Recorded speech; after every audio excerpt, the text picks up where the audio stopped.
I believe we're waiting for Tom, Ron Bodenson, and Elliot is a maybe.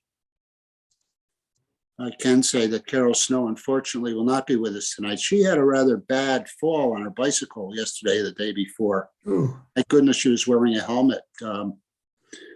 Stitches, black eye, a fracture of her orbit and her eye or somewhere around that place. And she's in a lot of pain. So we'll miss her. And I'm certainly sorry for the reason she won't be with us. Hope she gets well soon.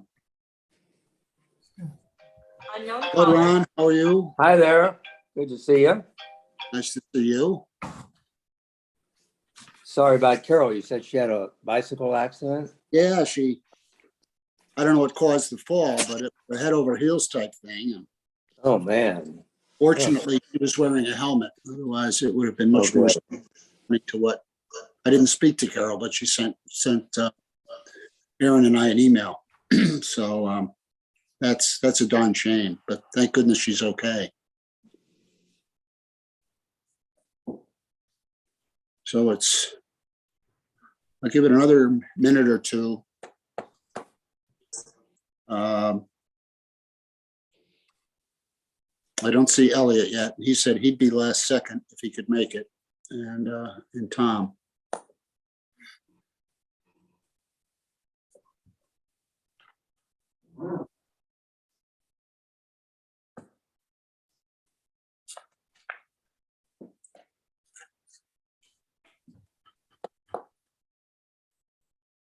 Okay, well, we have what I think is a full agenda. So it's 7 o'clock and I would like to call the meeting to order if that's okay with everybody. And welcome to the Madison Planning and Zoning Commission meeting of December 2nd, 2021. We have one public hearing tonight, and I know there's quite a significant amount of public interest. So it might be helpful to those who don't attend our meetings regularly. You'll be seeing a lot of faces on the screen. Let me first introduce, if you will, the members of the commission that who are on the screen at the moment. There's Jim Madison, our vice chair, Giselle McDowell, John Mathers, Dr. Shona Hay, Joel Miller, Joe Bonofsky, and alternates Ron Bodenson and Peter Roos. In addition, of course, we have Aaron Mannix, our town planner, and you will see, although sometimes in blackened screen, Marlene Kennedy, who's our clerk and recording secretary. She takes all the minutes and documents everything we do. So those are the faces of the commission and associates. And when we get to the applicant, we'll see them and see their face. But this is the commission that's before you at the moment.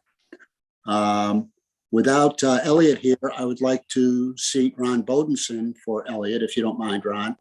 Be fine. And without Tom, I don't see Tom yet. I would pick Peter Roos to represent Tom Berland, if that's okay. Okay. So, and as I said, we have one public hearing. We'll start that now. It's application 21-23 plus coastal site plan. That's at 92 Scotland Avenue, map 39, lot 37 in the R2 district. The owner applicant is 92 Scotland LLC. It's a site plan review application for a proposed affordable housing development under Connecticut General Statutes 830-G to construct 6 residential dwelling units and associated site improvements. And as I said, it also includes a coastal site plan review. We'll be engaging the public, but at first we will ask the applicant to explain his proposal and detail the project itself. So who's here to represent and speak on their behalf? I am. Give me one moment. Coming online here. Good evening, everybody. I'm attorney Ed Casella, address of 29 Elm Street, Old Saybrook. My firm is Cloutier and Casella, land use attorneys here. Happy to be before you for this application. I'm representing 92 Scotland LLC, which is the property owner of 92 Scotland Avenue. From the LLC, I see Leif Klein on the screen. I don't know if Trey Pratt is here. He's a member as well. If there's anybody else that needs to be included, guys, please let me know. Ed, this is Erin Mannix. I do not see Trey as an attendee unless he logged in under a different name. Okay, well, Um, that's fine. We'll let you know if we hear from him and he's available. And also with us tonight for the presentation is Greg Fettis from Fettis Engineering, who is the consulting engineer. Okay, So, I'm sorry. okay, Thank you. As you indicated in the opening of the hearing, this is an application for a set aside affordable housing development under Connecticut General Statutes 8-30G. The property, as we said, is 92 Scotland Avenue, which is located on the east side of Scotland Avenue, just north of Madison Center, approximately 0.4 of a mile from Route 1 and a little bit less than a mile from the Madison train station to the east. The property, as you'll see on the plans, Greg Fettis will review the plans in a little bit more detail, is bounded on the south and on the east by the JC Field, Little League fields for the town of Madison, and southerly of a residential property, 96 Scotland Avenue. And as you are aware, the property is proposing to develop 6 detached dwelling units under Connecticut General Statutes 8-30G, which is a statute that's in place that allows property owners to develop multifamily housing with a few caveats. Number one, the multifamily housing needs to include units that are deemed to be affordable as provided in the general statutes. With our application materials, we've provided an affordability plan that outlines the compliance with the statute. But basically for this application where 6 dwelling units are proposed, 2 of those units, which is the 30%, need to be affordable for a period, affordable under a deed restriction that's in place for at least 40 years. And those units must be sold or rented to individuals or families that meet certain income criteria. More specifically, one of the units needs to be sold or rented to individuals or families that make 60% of the median income. And the second unit needs to be sold or rented to individuals and families that make 80% of the median income. As we've provided in the affordability plan, we've reviewed all of the numbers as it relates to Madison, its situation in the state with respect to what are those median income figures, and provided an analysis of the affordable rental and affordable sale calculations. I think the intent of the owners and developers will be to have these units as rental units, but in the affordability plan, we've reserved the option that they could be sold under condominium type ownership structure as well. The property, and again, Greg Fettis will be coming on in just a moment to review the site plan and the site specifics in a little bit more detail. We understand at the opening of this public hearing, there are outstanding comments that have been made by the town engineer as well as the health director that have been responded to that have not been fully resolved at this point. So it's our understanding that the hearing will be continued till the next meeting so that those issues hopefully can be fleshed out. But we appreciate the commission's attention in reviewing the application with us tonight. Welcome feedback that you have, that staff has, and hope to make this a successful application. In general, this is a proposed residential development that's been designed to be a cottage style surrounding kind of a central green area. Obviously, the location is excellent next to the town park, walking distance of Route 1 in the Madison Center. And really, we believe that this development meets needs for the town of Madison that have been recognized in its plan of conservation and development in a couple of manner. Number one, it's providing additional residential units that are in close proximity to the center. It's providing additional affordable units that will be deed restricted and that are much needed in Madison, just like many other of the shoreline towns. And even the non-affordable units, due to their size, proximity to the other locations, will be lower priced, what we call attainable housing units that are available for middle income individuals and families who really don't have a lot of other options in Madison and other shoreline towns.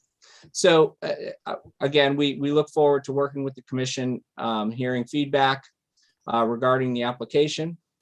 If you have questions for me, I'm certainly available to answer, but at this point, I turn it over to Greg to review the specifics of the site plan, some of the comments that we received, and go through it with you.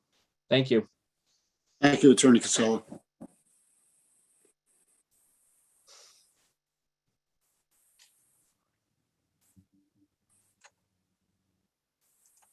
Good evening. This is Greg Fettis with Fettis Engineering, an office at 70 Essex Street in Mystic, Connecticut.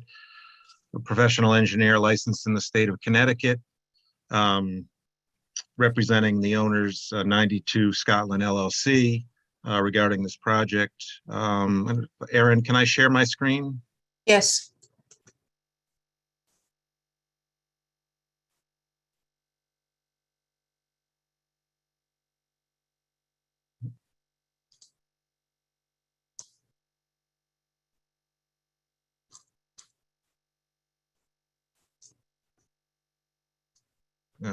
Okay, everyone can see the screen?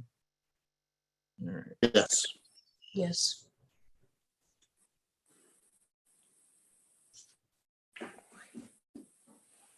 All right, so I'm just going to kind of go through some of the sheets pretty quickly, but I'll go through the full set. The cover sheet basically just identifies the project, owner information, and kind of an overview of the site.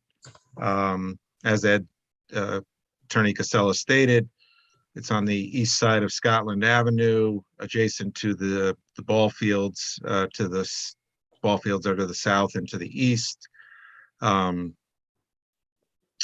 There's 6 proposed cottage units around a green courtyard area with connecting walk. And the idea is a bit of like a community to get a little bit of the togetherness, but each individual homes for each individual renter or owner. 11 parking spaces located on the one entrance to the north, with the trash enclosure at the end of that entrance. One handicap accessible space, which, if it's not required, will be an offloading for short-term deliveries and so forth. On this plan also, we do show a rain garden to the northwest corner, and filter strip and infiltration strip located around the trash enclosure. And I'm going to flip to the second sheet, which just shows the property survey,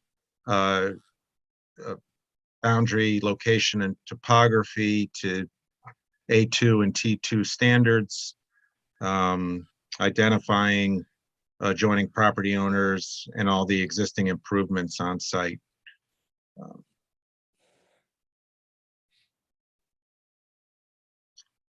Sheet 3 is the demolition plan, which basically shows the removal of the existing house, the removal of an existing concrete foundation that was for, I believe, a garage that was never built, and the balance of the improvements on site, removal of the driveways, fencing, and so forth, and the trees located on the site. There is a fence that's located along the southern property and the eastern property lines that are in very rough shape. They will be removed as part of this project.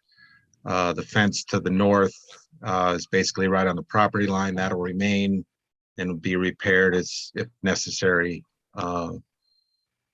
and be continued to be a screening for the adjacent property. Sheet 4 is the site plan, which shows the zoning table and the setbacks. So there, again, as stated by Attorney Casella, there's 6 individual units. The base living space on the first floor is 20 by 22. All the units are the same living space wise. There's a little bit of a different covered porch configuration.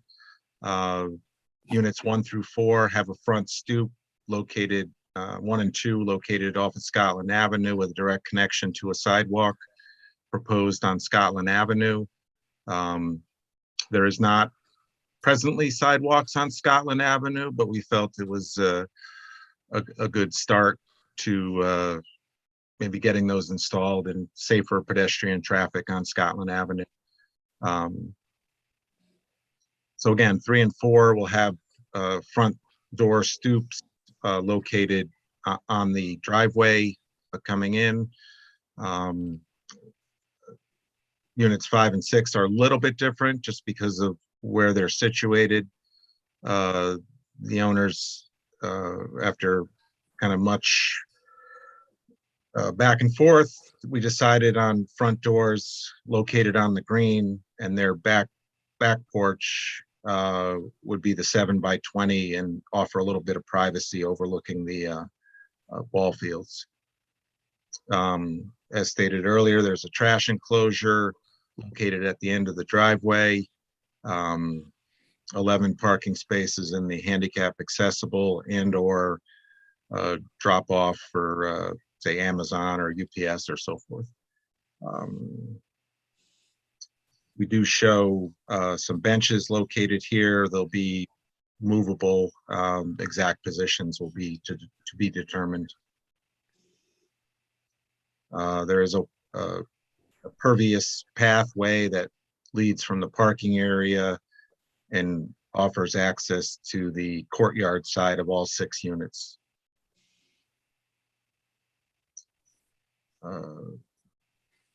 Moving on to sheet 5, which is the grading plan, which shows, it does show the septic systems on this plan, but we're going to talk about that on sheet 6. But this also shows the utilities, so underground water services.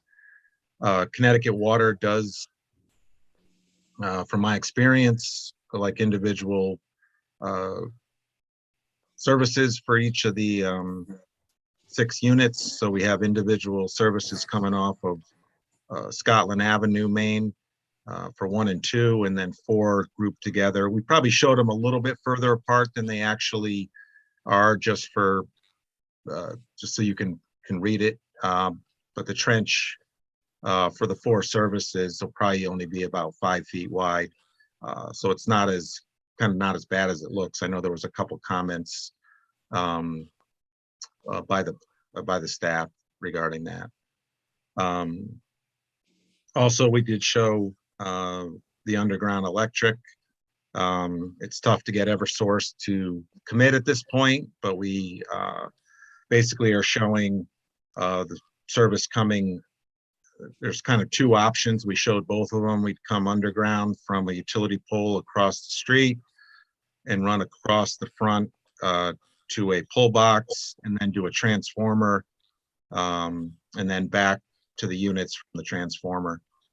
Or we would run put a pole in on the corner here, run an overhead wire across, and then go underground for the balance of the electric. As for the drainage, well, the grading, I'm just going to talk briefly about the grading. The site is really flat. If you go back and look at the property survey, that 30 contour is kind of everywhere on the site. So we tried to keep that and mimic what's out there today, keeping everything pretty flat. Therefore, the soils are excellent here. We would get the flatter the finish grade, the more infiltration into the ground we'll get. So reducing runoff in that manner. But we did provide a rain garden / detention basin in the northwest corner of the property, which captures a good portion of the driveway, as well as some surface runoff. There's one catch basin located here. Driveway and parking is graded towards that, and then goes into the catch basin. There's a control structure within here that's basically going to limit the flow with a smaller pipe leaving it. So it'll fill up. As it fills up, the flow increases a little bit, but it does control the flow. So where we will have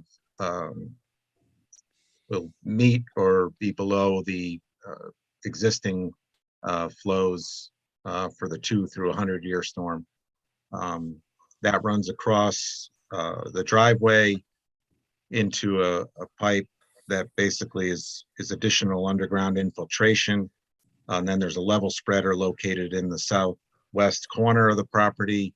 So if that fills up, basically the water will return to a sheet flow condition, which is basically what it does currently today. Additionally, all 6 units, the leader drains are piped to the underground infiltration system shown here under the driveway. That again is controlled by an outlet structure. In a similar situation, it will fill up inside the infiltration galleries. Some will infiltrate into the ground. As it fills up on the bigger storms, it'll run to the southeast to another, what we call a level spreader. This is all underground. You'll see a stone trench at the surface where if that does fill up and it does not infiltrate into the ground, it will return to a sheet flow condition to the east, again, as it does today. We did soil testing for the septic systems.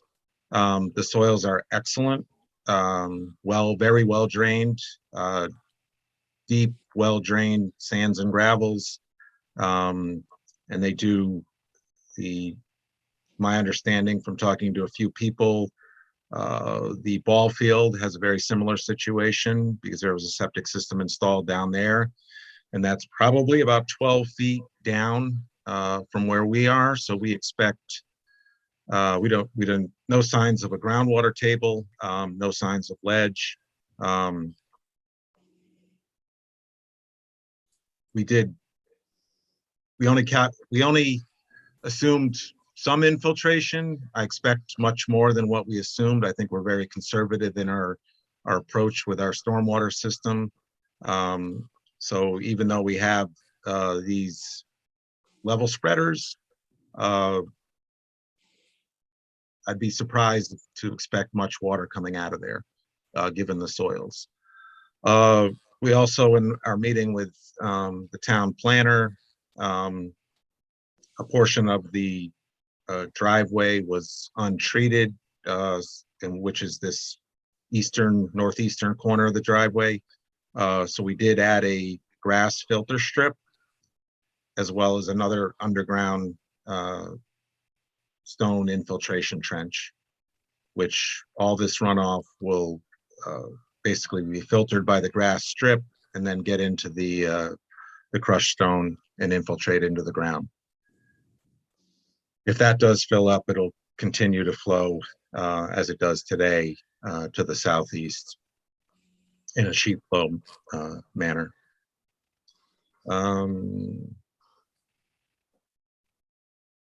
We covered everything on the grading plan and all the utilities. It's the septic system plan, subsurface sewage system site plan.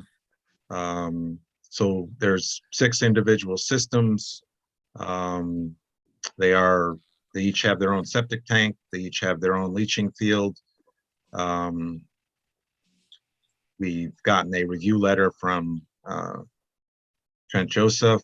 We believe we've addressed all of his concerns. We got that back to him in a timely manner, but given the size and the review of the project, he has not gotten back to us yet regarding that. So we would expect that in the next week or so. Understanding that we need code compliant systems for all 6 units. We believe we have that. We believe we've addressed all of his concerns. I can go through them point by point, which I will, after I get through the plans, go through the 3 response letters that we wrote to the commissioner, to the planner. So again, all the systems are located in the courtyard. They're all at the same level. The whole courtyard is basically at the same level. All the homes are at the same level.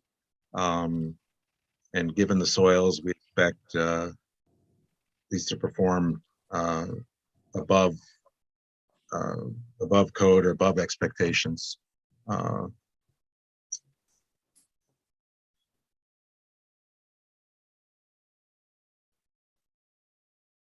Sheet, what is it? Are we on 7? Soil erosion and sediment control.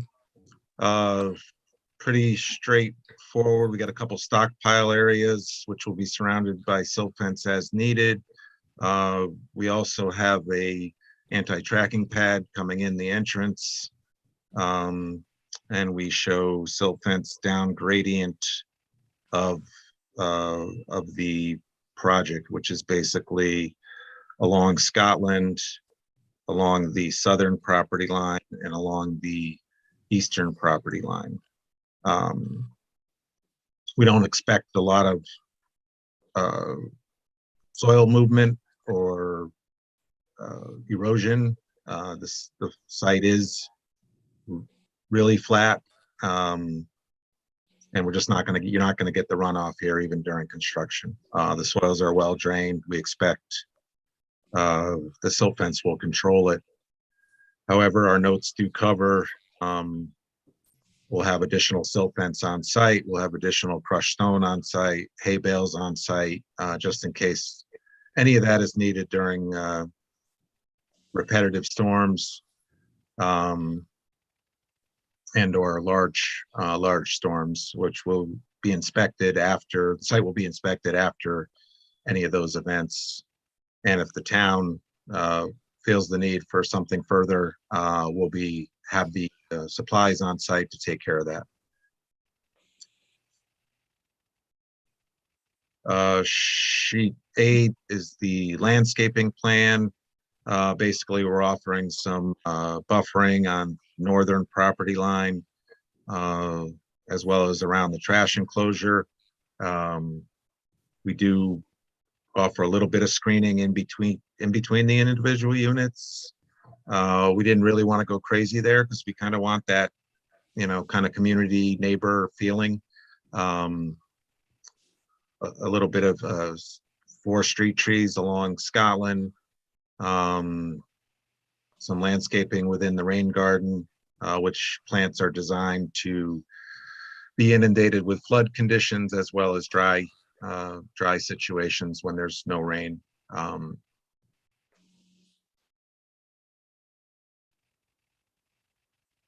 I think we also just want to go back to sheet 8, the landscape plan. We also show 11 Bollard lights, and there's a detail that I'll show you when we get to that sheet. But basically, they're solar operated, solar operated Bollard lights, just to give enough light for the walkway. We're really treating this as a residential, almost like a residential home. We're not proposing to light up the parking. We're not proposing to light up the entrance. We do just want to some soft, low level lighting just to provide safe passage for vehicles, as well as pedestrians once they get into the community.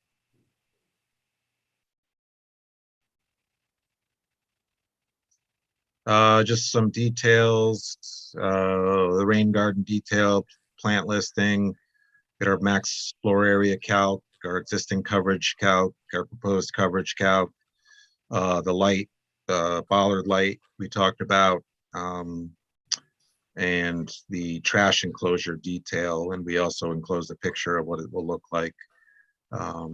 Silt fence detail, anti-tracking pad detail, the stockpile detail with the silt fence around it, and the van accessible handicap parking stall and sign. That was sheet 9. Sheet 10 is detailing on the stormwater. And I know the town engineer had asked for additional stormwater details, which we're in agreement with, and we will supply.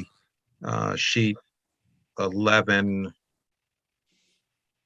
is the septic details, which is the bleaching system, geomatrix,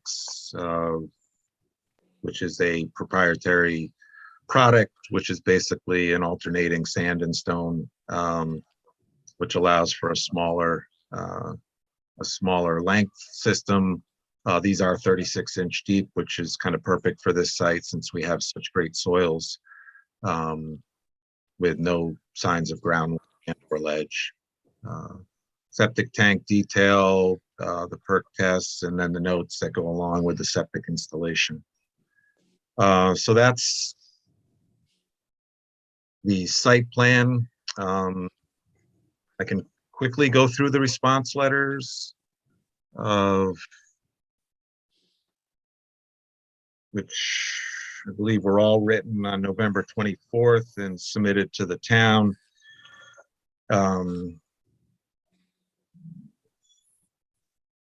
Yeah, so the first one is to Aaron Mannix regarding, we had a meeting with myself and Mr. Casella, Mr. Delora, and Ms. Mannix. And some of the items we talked about, and I'll just go through them quickly. Again, if there's any questions regarding these items, some of the stuff I've already covered, so in my presentation. So just in response to our meeting, they had asked about the existing tree in the front yard, and it's in pretty rough shape. Long term, we just didn't think it was going to survive, so we did propose to remove that, and we have added 4 new street trees along the frontage of Scotland. The second item is the accessible space, which I talked about. If it's required and or we have an accessible unit with we'll provide the handicap space. If it's not required, we'll utilize it as a UPS or Amazon or any of those types of short-term drop-offs. We provided trash enclosure detail and photo, which I showed in the site plan review. We also clarified what we are doing with all the fences. The eastern and southern will be removed, and the northern will be repaired as necessary. We addressed the landscaping plan by adding additional street trees and privacy screening. Number 6, we added the underground electric and transformer location to the plan set. Number 7, we reviewed the water service layout. We believe it's correct, but we're willing to further explore that with Connecticut Water to see if there's an option of running a main in. Typically they don't in cases like this, but we will continue to pursue that with them. And as construction gets closer, they may have a change of heart. We also added gutter and leader system for each of the homes with all the drops, tying all the lines in and running them to the underground infiltration system. Number 9, we addressed the driveway runoff to the eastern property line. That was with the filter strip and the underground infiltration trench. Number 10, we will provide an operation and maintenance schedule for the approved stormwater system. We'll have that for the next meeting, or prior to that, for review by the town engineer. Number 11, there was some concern about the stair configuration, and I will look at the, I will put up the architecturals to show you that. But we had a stair company look at the code compliance of the current footprint. And it is, they can provide it in that footprint. The drawing showed it a little bit tight in a couple spots, but we corrected it. Basically has to be 4 inches at the tightest spot, which we fixed. And we also looked at the possibility of a first floor bedroom, and really there's not adequate room for that. So we're, and I'll go over the architecturals and show you those. These are small. The units are small. They're 860. Yeah, they're a little over 800 square feet. So they're not big units. So that's the letter to Aaron, the letter to Trent, and just going to go over these quickly. Items 1 through 12. We labeled all the tanks and their sizes. We confirmed a minimum of 5 feet to each porch to the respective septic system. There were a couple that were tight or close. We labeled all the dwellings and porches. We showed all the lengths of the sewer lines from the dwelling to the septic tank. We added the length and label of each sewer line. We added the underground electric locations on the plan, which was also in the previous response letter.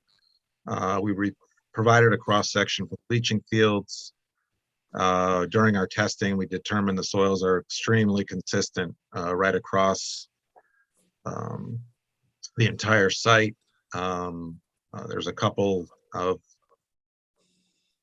areas where we're going to need to basically confirm that we have 4 feet underneath the system, where to prove that there's no ledge, which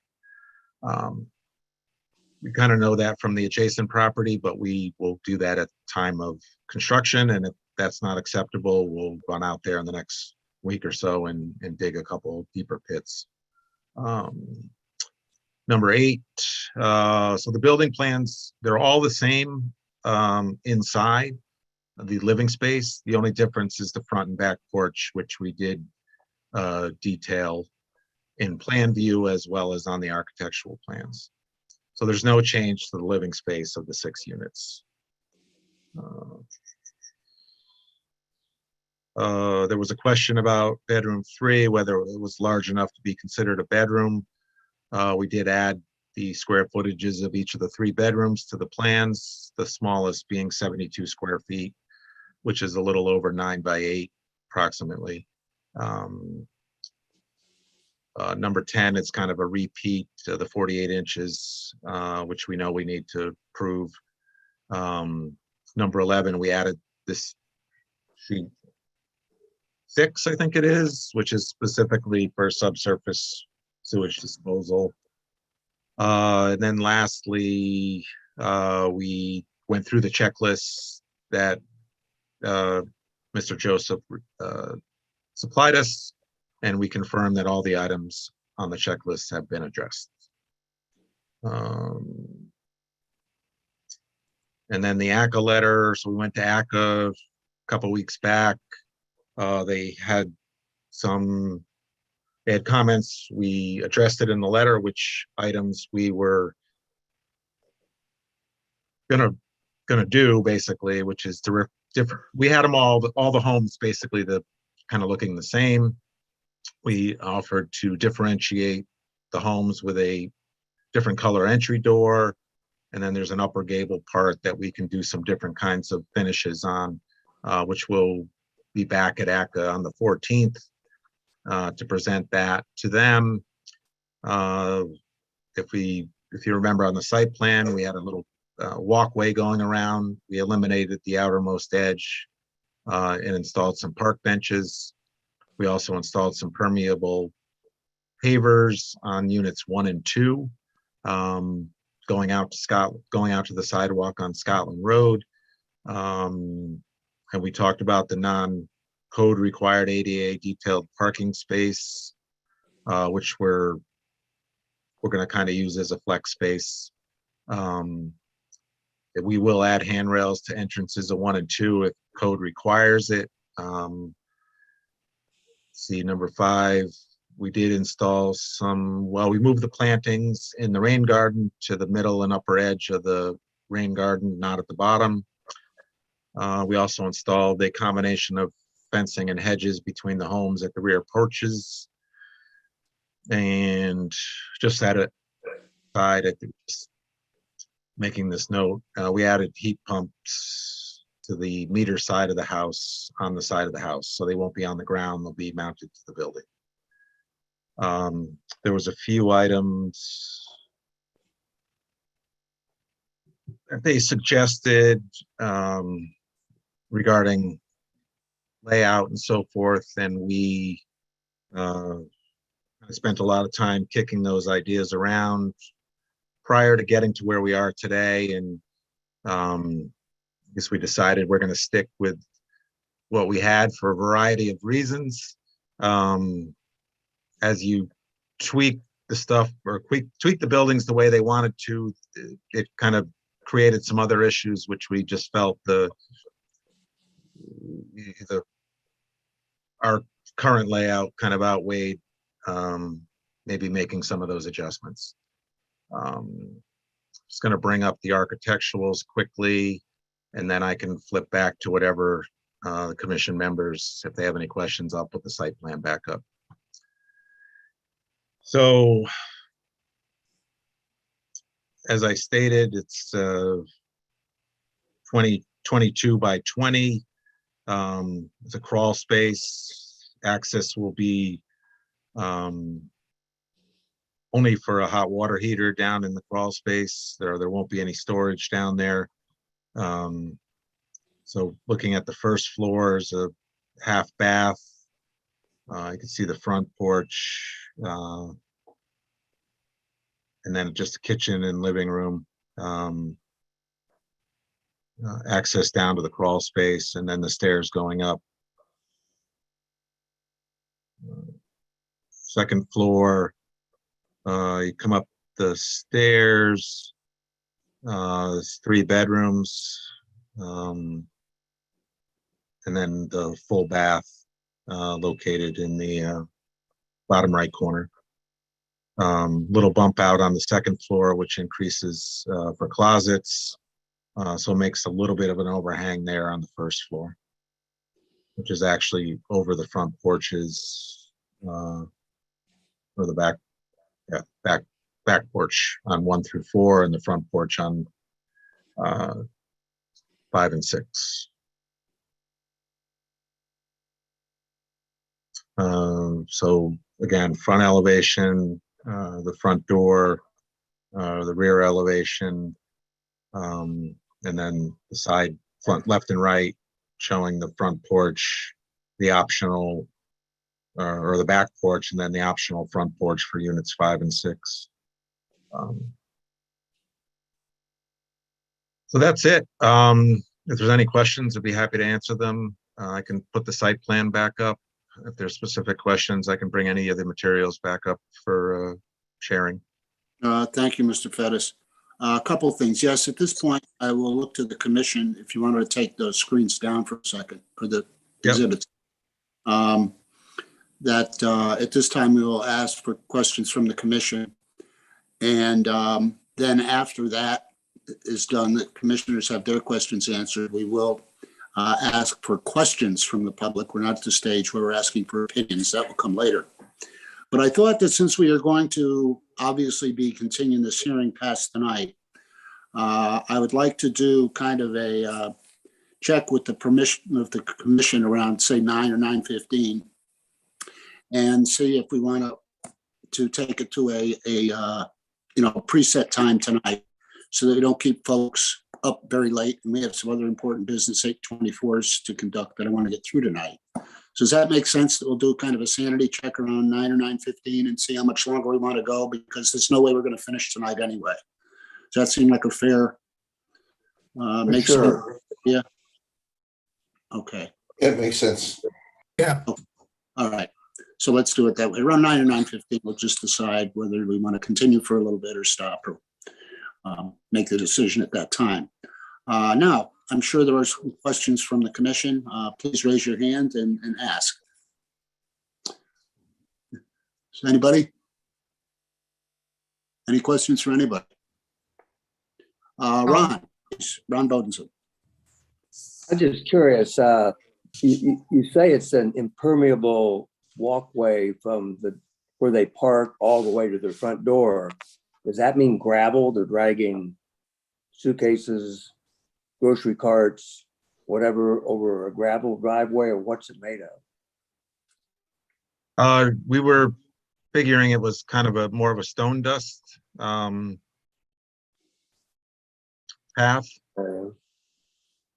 Does that lend itself to wheels? I would think so. Why wouldn't you asphalt it or concrete for people bringing in whatever they're wheeling in, groceries, suitcases? Just seems odd that it's a long way to the front door. Are you using that for part of your justification for rainwater disappearing underground?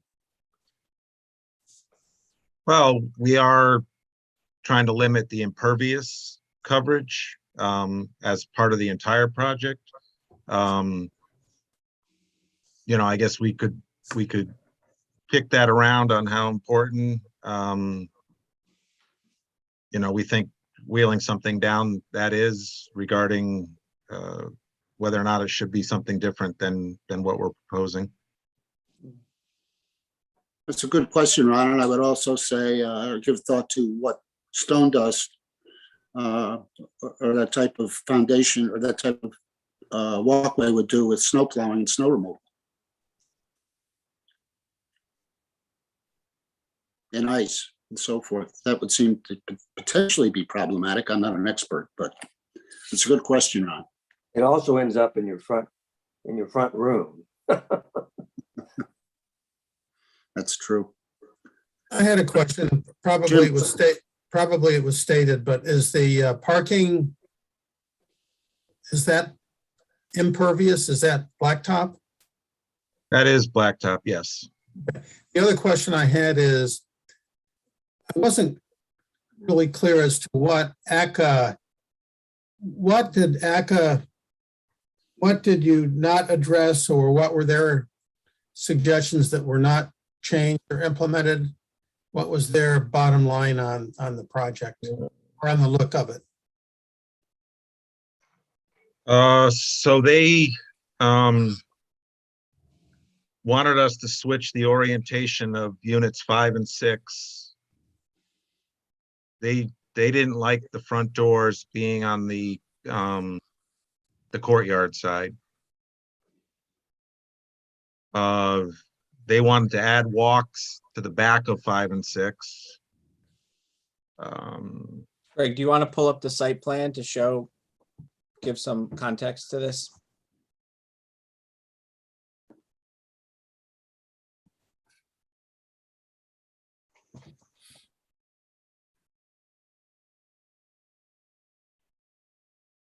Okay, so after many scenarios that we looked at, we decided that front doors for 5 and 6 would be off the courtyard. They wanted, kind of the back porches of all 6 units to be the same. Just the way we felt the configuration, the units 5 and 6 rendered themselves to be more the privacy of the back porch, being towards the ball field, and we felt it was weaving another walkway or path over here just for those 2 units. We just didn't feel was necessary. So we weren't in agreement with that. They actually wanted us to square up 3 and I guess it would just be 4, kind of make 3 and 4 parallel, similar to 1 and 2. And we spent a lot of time trying to get the units in the best possible configuration to one kind of help with the courtyard configuration. So yeah, unit 4 is a slightly tilted or turned from unit 3. We also felt that we wanted to increase, because this is kind of the main entrance from the parking into the courtyard area, that we wanted to give that just a little bit more room and break it up a little bit more. So we didn't agree with that, with making these rectangular. What were their comments on the overall design of each of the units? Do they ask for any variability of the appearance of the buildings, or? Yes, that I addressed in the Acre letter that I had read. Yeah, So they wanted us to differentiate some of the homes. They said even as simple as a color entry, different colored entry doors.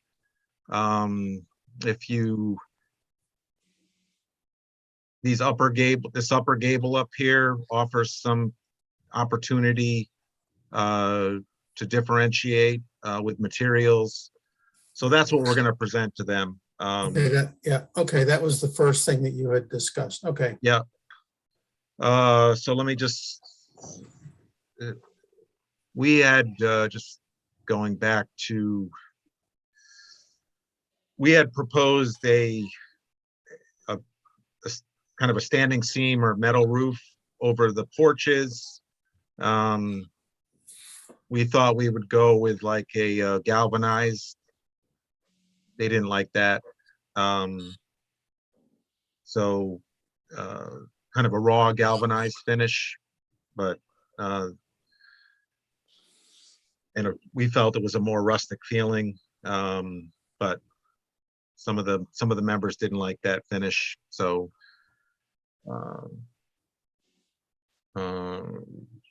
let me just go back to, so they also wanted these 2 units to kind of shift more to the north. And it just presented problems. We had looked at that when we did this layout, and we wanted a little bit more room from the trash enclosure. We didn't want to bring those any closer. And kind of as you move 6 closer, we tried to keep a minimum of 10 feet at the closest point between units. So it just created some issues trying to do that. Okay. All right. No, thank you on that one. And pardon me, I do have one more question, and that has to do with the, it doesn't look like let's suppose we get 2 or 3 feet of snow. Doesn't happen a lot, but we do. What's the plan? What would the plan be for snow removal? So we do have an area here to the north of the trash enclosure. We do have 5 feet between the fence and the parking. So you can pile up a decent amount of snow there. Okay. There's also some areas here I would probably try to stay away, because this is the stone and infiltration trench, which I don't really want to disturb, and there's a bollard light there. But we also have some area up in the front here. I think it's adequate. And if it gets too, as a lot of places, like even downtown Madison, you get too much snow, and you get a loader in there and you load up, haul it away. Load up some trucks and you haul it away. Okay. No caller. Thank you. Thank you, Jim. Thank you. Thank you, Greg. You're welcome. Any other questions from the commission at this point? Peter Roos, please. Yeah, I drove by today and I guess I was wondering, when you think about the ball fields there, what is traffic going to be like in the summer? And also, what is traffic going to be like when people have visitors over? I mean, does Scotland become a parking lot? I don't think it becomes a parking lot because of this project. It's 6 units. You know, we are providing what I would consider adequate parking just from a engineering design separate of your regulations. I think your regulations don't require more than 2. And I believe Ed can maybe weigh in. I think state statute now doesn't require more than 2 spaces per unit, 2 or more bedrooms. Yeah, parking, I think, you know, I lived in Madison for a while. When it's you got a couple games or you got the Little League, the parade ends there. You have parking issues on Scotland, but they're existing parking issues. This is not going to exacerbate it at all. Yeah, I can add on to that just a little bit. I know parking is a question. The ratio of 2 parking spaces per dwelling unit, which we propose and meet, is actually what's proposed in your, is actually what's required in your regulations for dwelling units. So we meet the regulations. And as Greg just said, there was actually, and Aaron can fill you in, 8-2 received a bit of a major overhaul from the state legislature this summer. And one of the things that they did was try to minimize the number of parking required for residential units. And they set the standard basically saying zoning regulations cannot, unless you opt out, but the legislatures in their wisdom said towns can't enact zoning regulations that for 1-bedroom units require more than 1 space per unit. I think your regulations now typically require 1.5 spaces per 1 bedroom. So the state legislature doesn't like that. And then for 2 or more bedrooms, zoning regulations cannot require more than 2 spaces per unit, which is again the ratio that we've proposed here and the ratio that is in your regulations currently for similar projects. So I think the bottom line is parking is sufficient and certainly is not going to cause, you know, some substantial public health or safety hazard. If there's a substantial public safety hazard, it's coming from the external factors that are in the area, not this development. If you're aware of, you know, general traffic engineering and ITE and trip generations, residential units have very low trip generation numbers. 10 trips per day per house per day. Peak hour, 1 trip per peak hour per unit. So that's 6 people on average leaving in an hour, 1 every 10 minutes, right? It's not the type of congestion on this level that even rises to an unsafe condition from a traffic standpoint. I understand this is a busy area, as Greg said. Saturdays in the summer are probably very crazy there, but that's not because of this development. And it won't be because of this development. It's because of a lot of the other external factors. One follow-on question, it's not exactly related, but if you weren't applying under 830G, would you be in conformance with all the zoning regs? No, you have a few different options, but a lot of the housing opportunity district and different avenues that are available under your regs require minimum acreage that we don't meet. So we didn't really do a substantive analysis of trying to comply, but I think the simple answer is no, we wouldn't. Density comply. as well probably is an issue as well. Yeah. I mean, you know, density is an interesting point. I know, I don't think you've enacted the incentive housing zone, but our densities are fairly close to what's, you know, required under the incentive housing zone, where if you looked at it, there was a minimum of 20 units an acre for multifamilies that was required under the incentive housing zone when that was in vogue, and the state was actually paying municipalities to enact incentive housing zone. But yeah, we most likely wouldn't meet your density regulations either. Thank you. Thank you. Thanks. More questions? Is that, oh, I thought I saw Bill's hand. She was just, no. Well, I have a couple. You're talking, you use the word cottage and use the word small, and that's certainly obvious. Why 3 bedrooms? A 9-foot by 7-foot bedroom, although it may qualify and can be called one.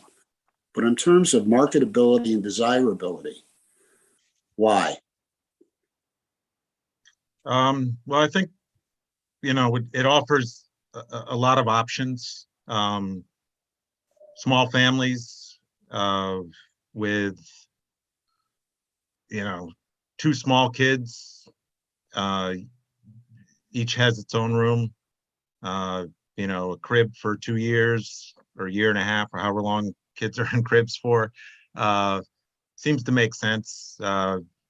It's what make these homes affordable to that type of family. There's also, with a lot of online or at home working these days, or because of COVID and so forth, Yeah. It offers another room for a small office. It just offers a lot of different options. And that's kind of the market we're after, is the different options. We don't want to go to just one type of demographic. We're looking to vary the demographics, and it's what make these units affordable, actually. So, and I can add on to that as well, that under the health code, I think, as Greg said, the desire here was to create separate spaces. And under the health code, when you create those separate spaces, those are deemed to be bedrooms, just because of the configuration and the access to the bathroom, et cetera. I think in your regulations, there's a few places that say anything but a kitchen and a living room and is basically deemed to be a bedroom. So the chances of there being 3 used bedrooms in these is probably not great, right? Most folks are gonna have, as Greg said, an office type space or a guest room. But that's, we're kind of bound by what the regulatory scheme is with respect to building code, size of bedroom, and health code definition of bedroom. I just think about, again, one of my questions is the marketability and the success of the project itself, the 4 market rental units. So I'm thinking of, it appears now, renting one, not buying one. I have what equates to a 2-car garage on the first floor with a 2-car garage over it. I mean, that's about the size of the footprint. Am I correct? Yeah, 20 by Okay. 22. And no storage, no attic, no storage in the crawl space. That's not allowed. I ride a bicycle. I have Christmas decorations, luggage. It just doesn't seem to me to be in tune with what people would really want. Maybe a little more on the short term. I certainly think it would be a detriment in the condo world. But where do you keep your stuff? Well, I think there's a few answers to that question. The first is that the people who are going to sign up to rent these are going to sign up to rent them knowing what the limitations are, right? And if they need extra storage and they need a garage or a shed and things like that, then this is not a location for them. That's the market, and I think the owners feel pretty confident, having done some similar type developments with tiny houses, is I guess the vogue term, right? So they feel confident that there is a need for this size of a unit. And as you know, there's a number of storage places that are available or not, because I think they're probably full. But the self-storage facilities are very popular these days as well. So if folks need to store their Christmas decorations and their paddle boards and all the things that we have, a lot of us in our garage or in our shed, there's other options for folks who rent or live in smaller units. And you might want to up your traffic count because there's going to be a lot of running back and forth to your storage unit. Maybe Saturdays. Okay. One Fair of the enough. things, we talk about the lighting, common lighting. There is no lighting plan. I would like to have seen one, but I hate to say that solar solves the problem. This is an area that many trees surround it to the south side, which is where the sunlight comes from. This time of year, there's not a whole lot of sunlight to begin with. And to me, that's a very unreliable source of light. And I think that, with the parking area and those sidewalks and people taking out their trash at night and visitors, it's something a little more reliable and substantial and not necessarily bright, but that can be reliably used to provide the safety lighting, as you mentioned the word, to the project. And I just find solar to be totally impractical. Stick it in the ground and it may work, it may not, is not the way it should be. What are your thoughts about that? I think we'll definitely look into your concerns regarding the lighting. I think we were told we need to provide a very specific lighting plan, which will address your concerns and make the adjustments we feel necessary to address that.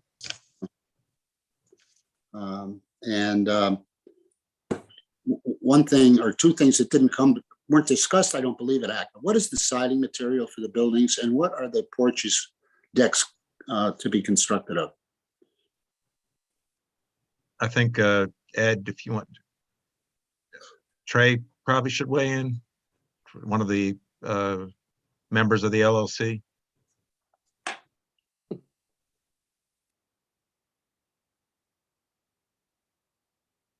Is he possibly on mute? Yeah, he's on. Yeah, there he goes. Okay. Good evening. Trey Pratt, 67 Weed Street, New Canaan, Connecticut, as of about 4 months ago anyway. Longtime Madison resident otherwise. I'm a member of 92 Scotland LLC. Specifically the decking, we're hoping to use a composite decking material for long-term durability and maintenance. The siding, a concrete siding, for the same reasons, maintenance and safety. Hardy plank, a tall 7-inch clapboard for the lower sections, and the upper gables would be board and batten, shingles. What else do we have? A shiplap to give variation unit to unit. Hope that answers the questions. It does. Thank you. Any other questions from the commission? Joel, please. Thanks, Ron. Aaron, actually, it's more of a question for you. Could you walk through the nuances? Because the question was asked if this were not a 830G application, would it meet the zoning regs? For the benefit of, I think, many on the call, could you walk through the nuances of our evaluation of an 830G versus a normal subplan application or subdevelopment application? Sure. An 830G is a housing appeals process, which Attorney Casella has indicated in his initial presentation. And this, as Madison has 1.69% affordable units, we are subject to the 830G housing appeals process. In this particular application, this is these applications are subject to zones which allow for single-family use, which is an allowed, permitted as of right use in an R2 zone. The part of the 830G application in the affordability plan is to indicate what the proposed zoning standards for this development will be. Those may not necessarily be what are allowed in the underlying R2 zone. Attorney Casella did reference the affordability plan as being submitted as part of this application. Schedule E of that plan does indicate what the proposed zoning regulations are for this particular development, indicating minimum setbacks for buildings, minimum buildable lot size, buildable area, lot coverage, number of dwelling units, maximum floor areas, number of parking, number of stories. So that those are specific to this particular proposal. I do have a couple of other comments that I'm happy to, I will save till after the commission raises their questions as well. And I'll add some more points onto the record. Okay. Thanks. Thank you. Good question. Thank you. And Joel, and thank you, Aaron. Any other questions? I have a couple. Maybe the Attorney Casella mentioned. You mentioned there was other developments. This group has developed small house concept. Can you point to any others or give us any information on any similar projects that have been done, and possibly at the next meeting share some photos or information on their where they are and what they consist of, maybe even a photo or two? Yeah, that's fine. We can, we'll demonstrate. We can provide that for you at the next meeting. Terrific. not in And advance. who is the architect? I saw on the application there was no architect information. Who designed these buildings? Oh. Oh, Trey Pratt was, he can state his qualifications, but he's a longtime builder, developer, right out of college. So 30 plus years or more than that now, I guess. So he designed the units. I drew them. My firm drew them. Fedis Engineering LLC drew the architectural plans, but they were Trey's design.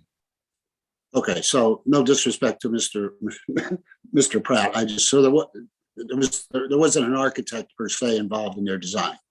Not a licensed architect. Yeah. Correct. Thank you. I think that takes care of it for me. Any questions? Any more questions from the commission at this stage? I have just one thing to add that we neglected in our presentation, if I can have one moment. This is a CAM application as well. So we submitted a CAM application as part of our materials, and recently received a DEP response. Not obviously, but the property is 500 feet from the nearest coastal resource. It's in the shoreline zone, so it's not in a flood hazard area. So we received a letter back that should be in the It is in the record. in the record that the DEP found it appears to be consistent with the coastal policies and standards, and just asked to ensure that soil and erosion control measures and water quality were being adhered to. So I just wanted to make sure that that was articulated. So I see no more questions at the moment. Now, Aaron, we are going to be looking to the public for questions. Do you want to make your comments now, or do you want to wait till they're done? That is correct. We will have public comments. I did just want to incorporate the staff comments that Greg did reference in his response letters. And there will be additional comments forthcoming from both the Health Department and Engineering Department with respect to the revisions that were submitted this past Monday. Just to reiterate for the commission that in an 830G application, the burden is on the commission to decide if this particular development would have a substantial, excuse me, it would be any sort of impact on substantial public interest, such as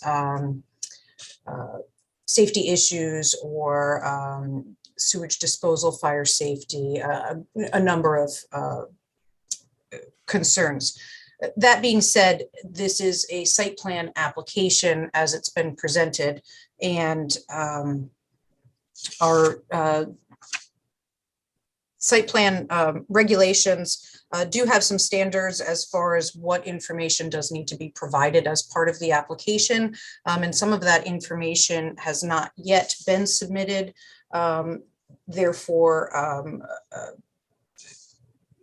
deeming some aspects of this application incomplete, where the commission would need additional information to determine any of these potential impacts.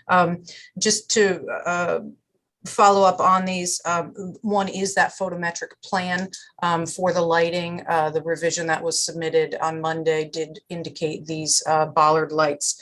The detail sheet for the bollard shows two different shapes of lighting, as well as two different colors. So if you could be specific as far as what particular lighting you are proposing, as well as indicating on a site plan, a photometric plan.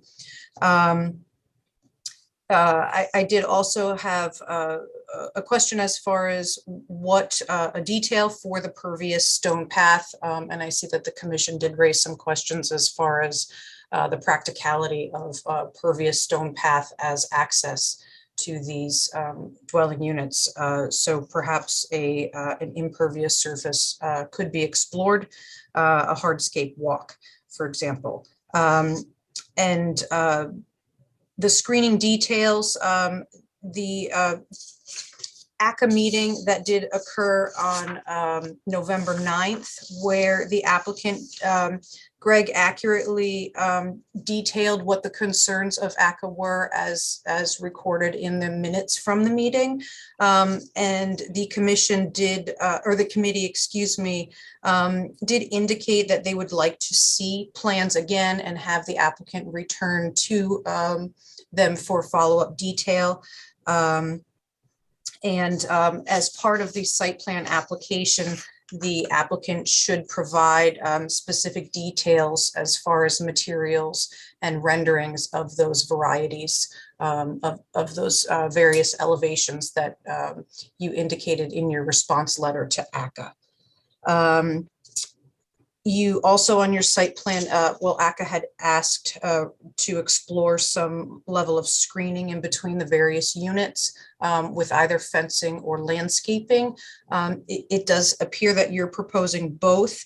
However, you do not have a detail as far as what materials the fencing would be. So if you could also address that and show that detail. In addition, the stone infiltration trenches for drainage, if you could provide a detail for that as well. As well as, you know, one of the concerns from the state and staff was stormwater management. And I had requested details of how that system would be maintained on the site, a detail of a stormwater management plan for long-term maintenance. I apologize, I have a few little notes here. Unit 5, you have some drainage. You did indicate that all of your roof leaders would be tying into your your underground infiltrators. If you could just clarify whether Unit 5, the covered porch, is also included into that. That tie-in did not seem to include that one porch. And if you could clarify whether or not the front porticos are also being picked up as part of those with leaders, or if those are just drip.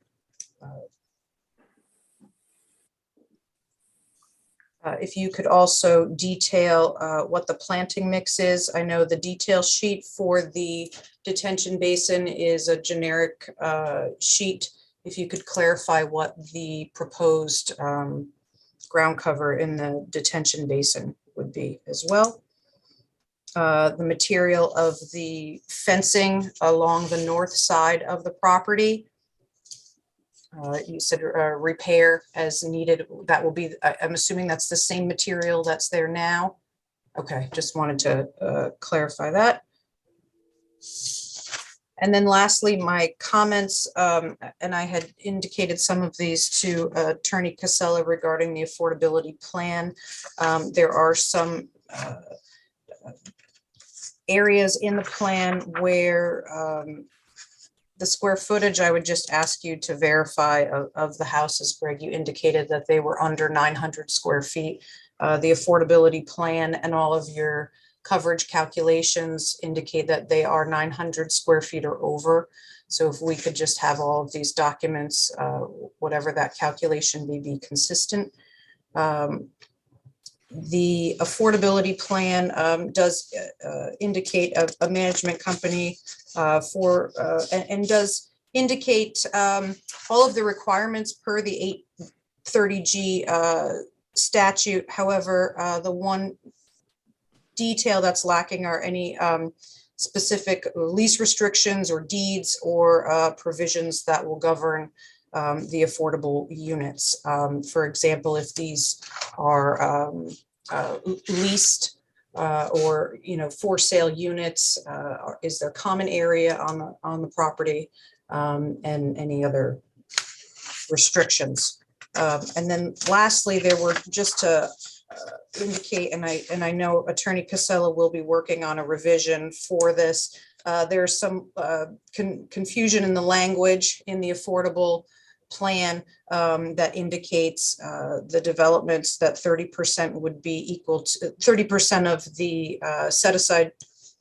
Those two units would be designated for individuals at 60% of the median income, and I think that language should reflect what is in the statute, that the 30% set aside at with 15% of that set aside at the 80% median income and 15% at the 60% income. And so that note was in section B on page 5.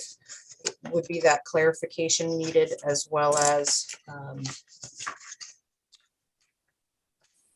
that page for you.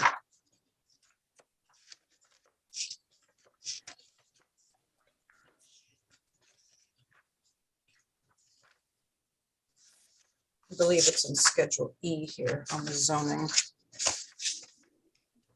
On the proposed zoning regulations as well on page 20, which is Schedule E of the affordable plan. There's note in the center of number 1 indicating the 30% set aside where would be dedicated to individuals whose income is less than or equal to 80% of the median income. And I think that line is not consistent with the statute, although the language below it is. So I think it's a typo, but just to clarify that. And then lastly, the proposed zoning regulations do indicate some greater flexibility than what's proposed on the plan as far as setbacks or coverage or maximum floor area. So I would ask that you just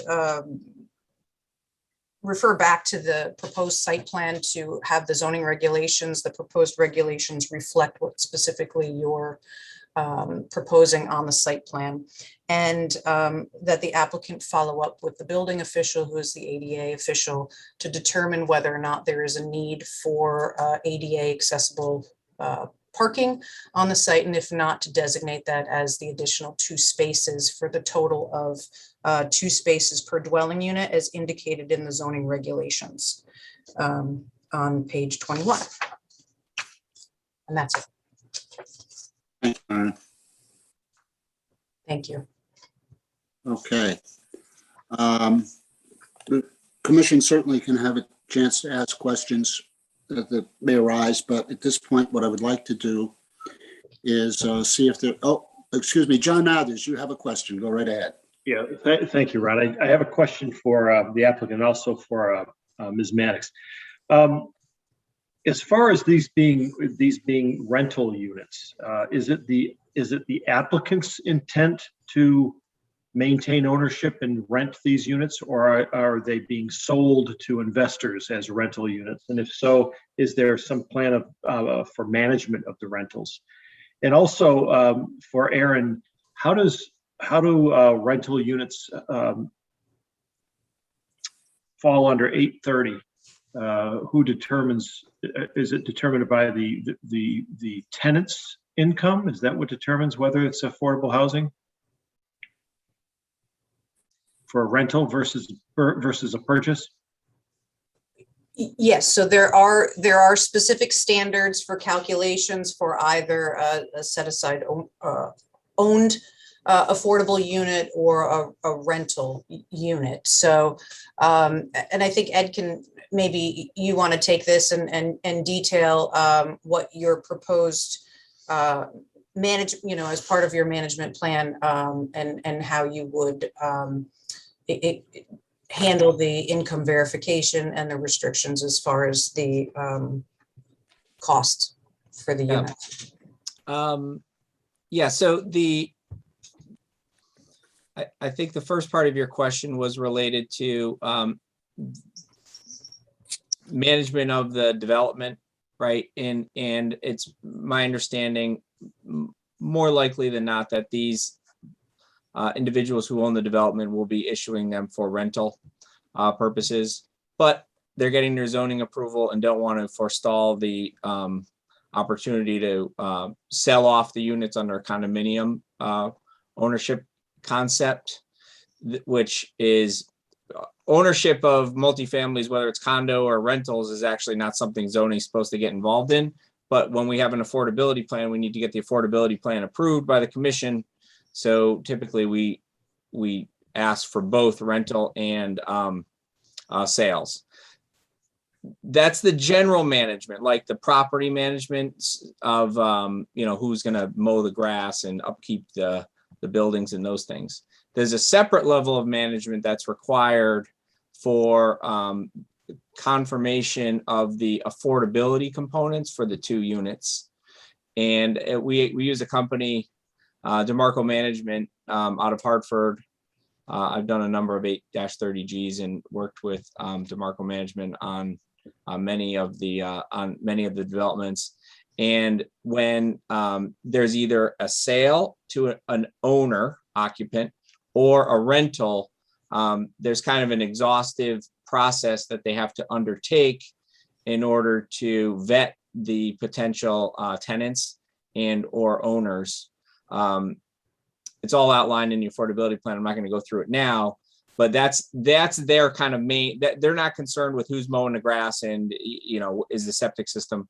They're just concerned with are the affordability provisions being met, and there's obligations to report to the town that they are being met when leases get renewed and things like that. I hope that answers the question. It does. I believe, Attorney, which gives rise to a question that I have about the affordability plan. Has that it's been submitted to the state and approved? In my experience, we don't submit them to the state for approval for 8-30G applications. Mm-hmm. in some towns, the town attorney will review the plan for consistency with the statute. Yeah. That's the level of review that's applicable. But really, this is a local decision and a local plan. Because, and I know this is not exactly up our alley as a planning and zoning commission, but I was looking through it. And I'm putting the condominium hat on, okay? And I'm no expert, but it talks about the calculations and the, how much they can sell for and the expenses for utilities and so forth, the estimates. And one kind of stuck out at me was predicting for the affordable units, they'd be paying the units would be paying $150 a month in a condominium fee. And if my math is correct, that would give the condominium 6 units a grand total of $10,000 a year in income to support itself, half of which would probably just go for insurance. So I was just wondering what impact that might be if that was a more realistic number. You have snow plowing, you have maintenance of the buildings, you have maintenance of the lawns, you have, a management company to collect the fees and so forth. So I was wondering, just out of curiosity, $150 seems unrealistic. Yeah, and how that might impact the qualification calculations because it was so low. Yeah, and that's a good question. So from a statutory perspective, what we're required to provide in the affordability plan is kind of an estimate and an outline of how affordability is calculated. Mhm. And at the time of the sale, part of the job of the administrator, which it's an independent person for a reason, part of the job of the administrator is to review the affordability plan, review the statute, review all the numbers that are in place at the time of the sale, and make sure that the sale prices meets the provisions of the affordability plan and the general statutes and the Fair Housing Marketing Act, which is everything that gets thrown into the mix here when we do 830Gs. So this is a template, and then the real numbers get plugged in upon the time of the actual sale or rental. Thank you. Any other questions before we ask the public for their questions? Okay. It's a time now. What we're looking for the public, the folks watching, is at this point we're asking for questions that may have arisen as a result of the presentation or questions that we have happened to ask. Your position on the project, good, bad, or indifferent, that will come later on toward the end of the hearing, probably certainly not until the next meeting. So right now, questions are welcome and encouraged. Please raise your hand electronically and Aaron will call on you. Just as a point of maintaining our order here, I do see that there are some attendees who are attempting to use the chat feature to ask questions and whatnot, and our forum should be raising our hands, and we will allow you an opportunity to be heard by the commission and ask your questions, please. Thank you, Aaron. And I might also add that when you are called upon, please identify yourself by name and address. So I'm going to allow these individuals to come over and ask their questions to the applicant.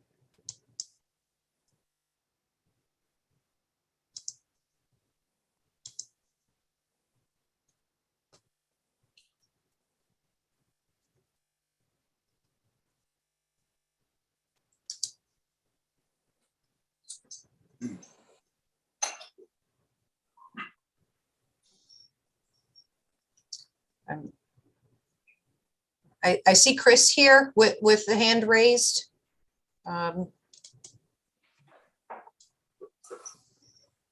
Chris, I'm trying to give you an opportunity to be heard.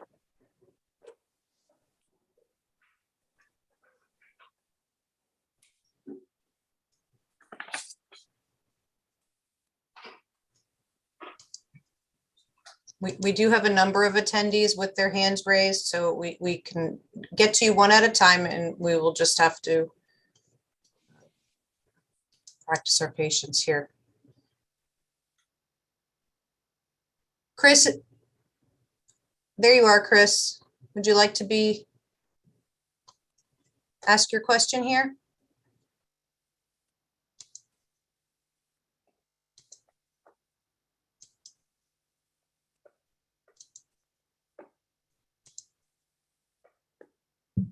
I think Chris needs to We're having unmute. a little, Or we can get back to Chris, whichever's easiest for you, Aaron. yeah, I think I'm gonna move on here and see. Okay, Robin Phillips, I'm going to have you be able to ask your questions here.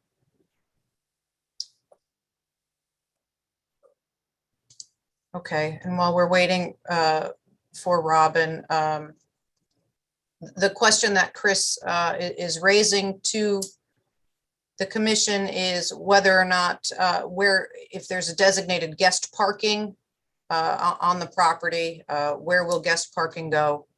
Will it be on the street, or is there another designated location? Greg, are you able to clarify that question again? Greg Fettis Engineering, we provided 2 spaces per unit. That's a total of 12 spaces.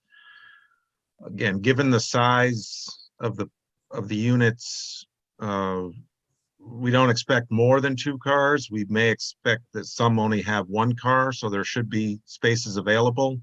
There is street parking allowed on that side of the street, I believe. People are going to park if there's spaces available on site. That's where they'll park. If not, then they'll find a spot either that's acceptable or allowed on Scotland. There's areas kind of within walking distance. We figure there's going to be room in our lot. There's room adjacent. Again, we don't expect 12 cars there all the time, given the size of the units. Thank you, Greg. Robin Phillips, we have you here. You have a question? Yes. Hi, good evening, everybody. This is You can Robin. Identify yourself for the record, please. Robin Phillips, 880 Boston Post Road in Madison. I'm just trying to get straight in my mind the governing regulations for the project, and so I have a question for Mr. Casella, and maybe Ed, you could just confirm my understanding, and then I have a question for you about Schedule E. So my understanding here is the governing regulation for the application is Schedule E, that it overrides the town regulations for affordable housing, and that there's no appeal under 830G unless there's some safety or health issue. Is that a reasonable statement?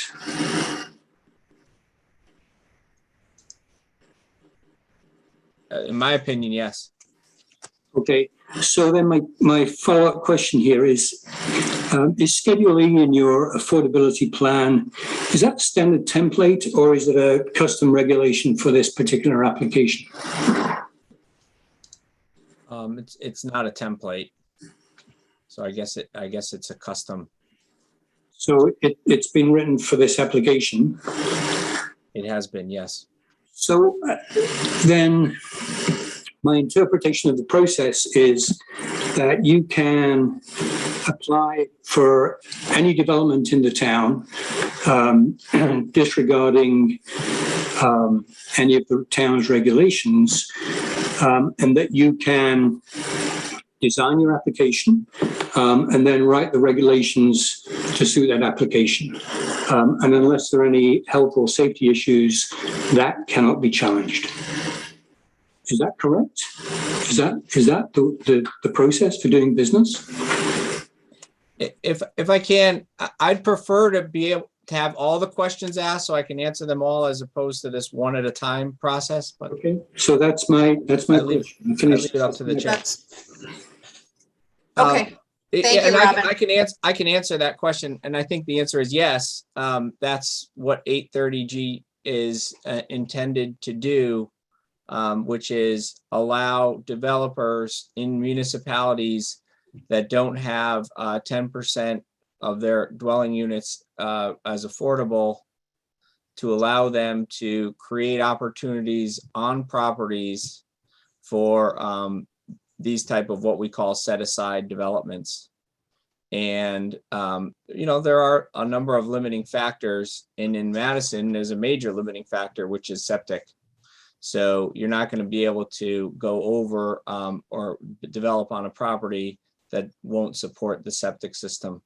But in essence, the statute gives us a lot of flexibility in designing a development, particularly when it comes to the core zoning aspects, setbacks, coverage, gross floor, height, those types of things. You have a lot of flexibility to create a development. Does that answer your question, Robin?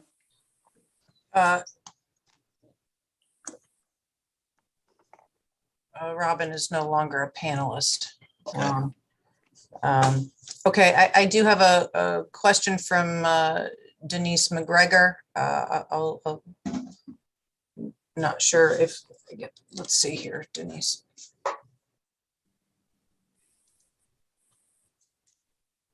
Denise, if you could identify yourself for the record and ask your question, please. Hi, actually, I'm Denise's husband. Oh, Dennis? Yeah, No, it's Denise. I'm Don. I'm Don McGregor, 35 Scotland Avenue. We were talking about, Ron was bringing this up. I just wanted to state this in a question. Does the resulting cost per square foot calculation, if you include a realistic HOA, does the cost per square foot calculation, is there a cost per square foot calculation that includes an HOA, a realistic HOA? And if you do that, does that meet the affordable care waivers that you get to dump all over the existing property owners because of your exemptions? And anyway, so that's question one. Question two, if this thing were to get approved, not to mention all the precedent problems, will there be an HOA that is managed by the owners? And I don't know who the owners are. If it's rental property, I don't know who. And who will enforce the collection of those dollars, those HOA dollars? And if those dollars aren't collected, where do the funds come from to pay for resurfacing the driveway, as we were talking about, snow removal, all the care that goes on in those common areas? Thank you. Okay, thank you. As Attorney Casella indicated, he will address all the questions at once. Thank you. Oh, I can answer his questions. I didn't. Oh, Yeah, if that's okay. I leave this at the discretion of the commission, but I have no problem. But I appreciate it kind of asking all the questions. It helps me keep the context. Yeah, that's the answer to the first question was, if the HOA fee is inflated, how does that impact the price for the sale of a unit? And it does. So there's a calculation, and it's in the affordability plan if you've taken a look at it. And one of the sections that's in there basically says, all right, these are the estimated utilities. And we don't just pull those out of the air. We get those actually from a state of Connecticut utility allowance sheet, which is what we're required to do. And the taxes, we can estimate the taxes based upon the sale value, based upon the mill rate, and the whole tax process. So to answer the question, if the HOA fees go up, the sales price goes down, because the sales price is calculated when you you're allowed a certain housing allowance. And once you get to the bottom line housing allowance, then you impute a purchase price from there with a reasonable amortization schedule. So as the HOA fee goes up, the sales price goes down. What we're talking about here is only if it's for sale units that are condoed. If it's for rental, there's no HOA fee. None of that applies. Because the owner of the property would then rent and be responsible for all of the exterior improvements, snow removal, landscaping, and all those things. So the contingency about the HOA is only if the property was in the future condoed and the units were offered for sale. There's a condominium act in the state of Connecticut, Common Interest Ownership Act, which governs how condos are set up and managed. Boards of directors are established, things like that. So obviously this whole, if it was for sale units that were condoed, we'd be into that realm. I think that answers the questions. No, that did not answer my question. Okay. Am I still, I'm alive here? Are you getting to the, how did you represent the people? Anyway, are you trying to get to, by lowering the number of square feet in the project, so that does that, if you were selling at 1,000 square feet, the total cost dollars are dropping because it's only 800 square feet. But if you look at other housing that's available in Madison, maybe not on Scotland Avenue, but in Madison, that are for 2,500 square feet or 3,000 square feet, and you come up with a cost per square foot of what that is, and compare that to paying, and I forgot what the numbers are, 250,000, 300,000 for 800 square feet. No, 1,200. Yeah. Does that still qualify, and who is making that calculation qualify as affordable? Yes, the calculation as to what these units can sell for is not based on square footage. It's based upon number of bedrooms. So that's the starting calculation. So these could be 4,000 square foot lofts with 1 bedrooms, and it would be based upon the 1 bedroom calculations versus the 3 bedroom or 2 bedroom or whatever the case is. So it's not a square footage calculation at all. It's all based upon number of bedrooms. And as I indicated, the process for coming up with what is an affordable sales price for individuals who make 60% of the median income and for individuals who make 80% of the median income is specified in the statute and in the state regulations and is set forth in our affordability plan. So it's a whole step-by-step process where we get down to a bottom line based upon a number of factors. Okay, thank you. Hey, can I just throw out one last question? It's a quick one. Greg, Sure. You're gonna have six trash cans, 6 recycle cans. How does that affect your parking?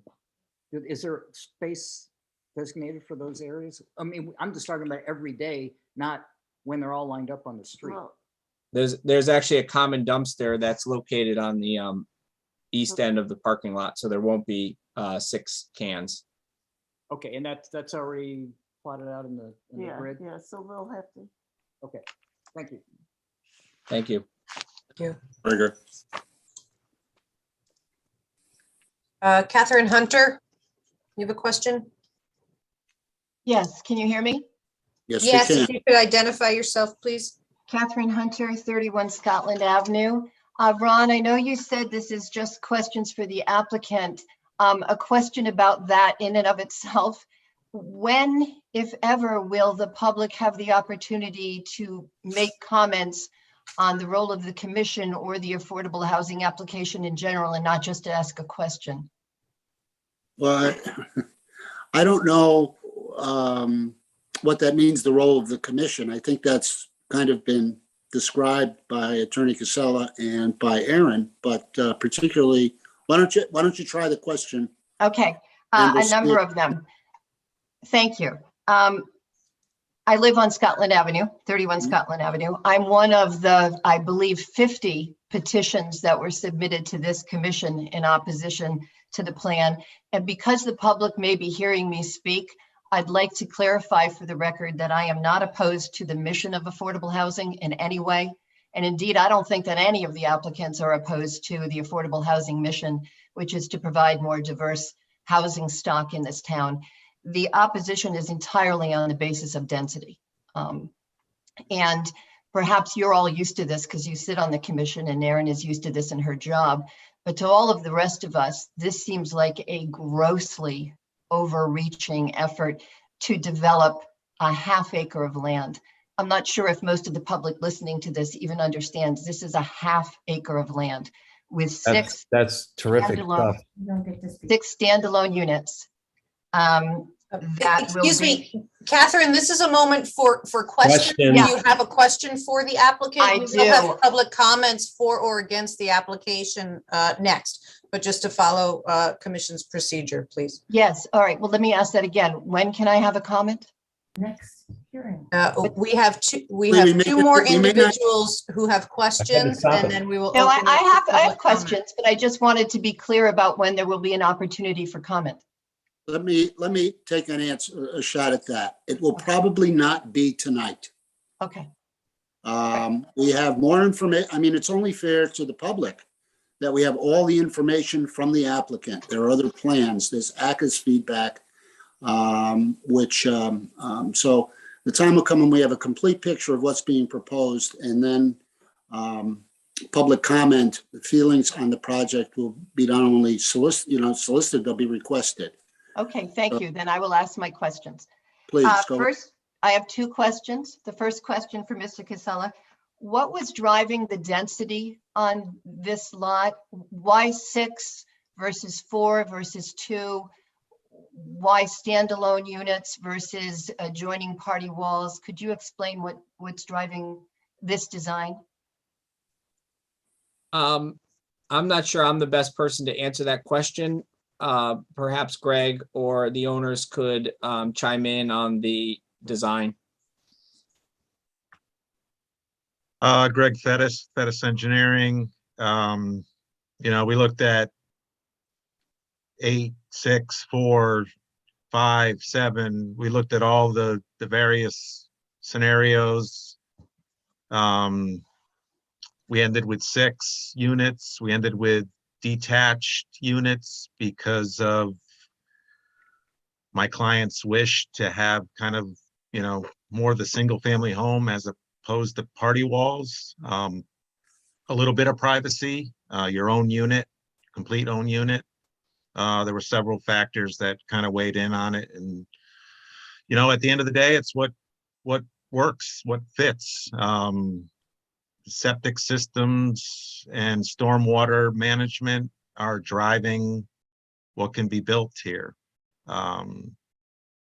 We could build close to a single family home that has the same coverage in the similar floor area, a little less, I think, on the floor area, but could build a very large single family home on this lot, given the current regs. And it kind of finds itself. The 6 units work with 6 septic systems, that works with the stormwater controls and the parking. Okay, and a question for whoever it's appropriate to answer. Has the town's police department, fire department, beach and rec weighed in on the traffic issues relative to the development in that intersection at Railroad in Scotland? I don't, this is Greg Fettis again with Fettis Engineering. I haven't seen any comments from any of those entities. Again, the 6 small single family homes are not driving the traffic issues at the intersection. So is it even a requirement, truly a question, because I don't know, is it even a requirement that the traffic issue and the parking be reviewed by the police and the fire department for access to the lot and services it provides, and beach and rec because it's in a butter and it has the property behind it? So maybe perhaps Ron can answer or Aaron can answer. Are any of those departments going to be reviewing this? The application was referred to the fire marshal. The application is, the town of Madison owns the abutting property owner, not specifically the Beach and Rec department, and no, it was not referred to Beach and Rec. The engineering department would be able to also provide comments with respect to traffic Okay, and so, curb cuts. and I have two more quick questions, I think. Aaron, relative to the septic, I don't know if the town engineer has been asked, but could you ask, or if Mr. Casella knows, if there is any other half-acre parcel of land in Madison that has six separate septic systems on it? I don't have the answer to that I don't know either. question, and that would fall perhaps a question for the health director, who would review compliance with this specific proposal with respect to the health code. Okay, and last question is one that you were asked earlier. I believe it was by one of the commission members. And I think, Aaron, you answered part of it, but not all of it. The question was, can you compare the relaxed zoning for this affordable, the components of the bulk area requirements relaxation for this affordable housing project relative to what the requirements would be without the 830G designation? So we're looking at setbacks, height, lot area coverage, density.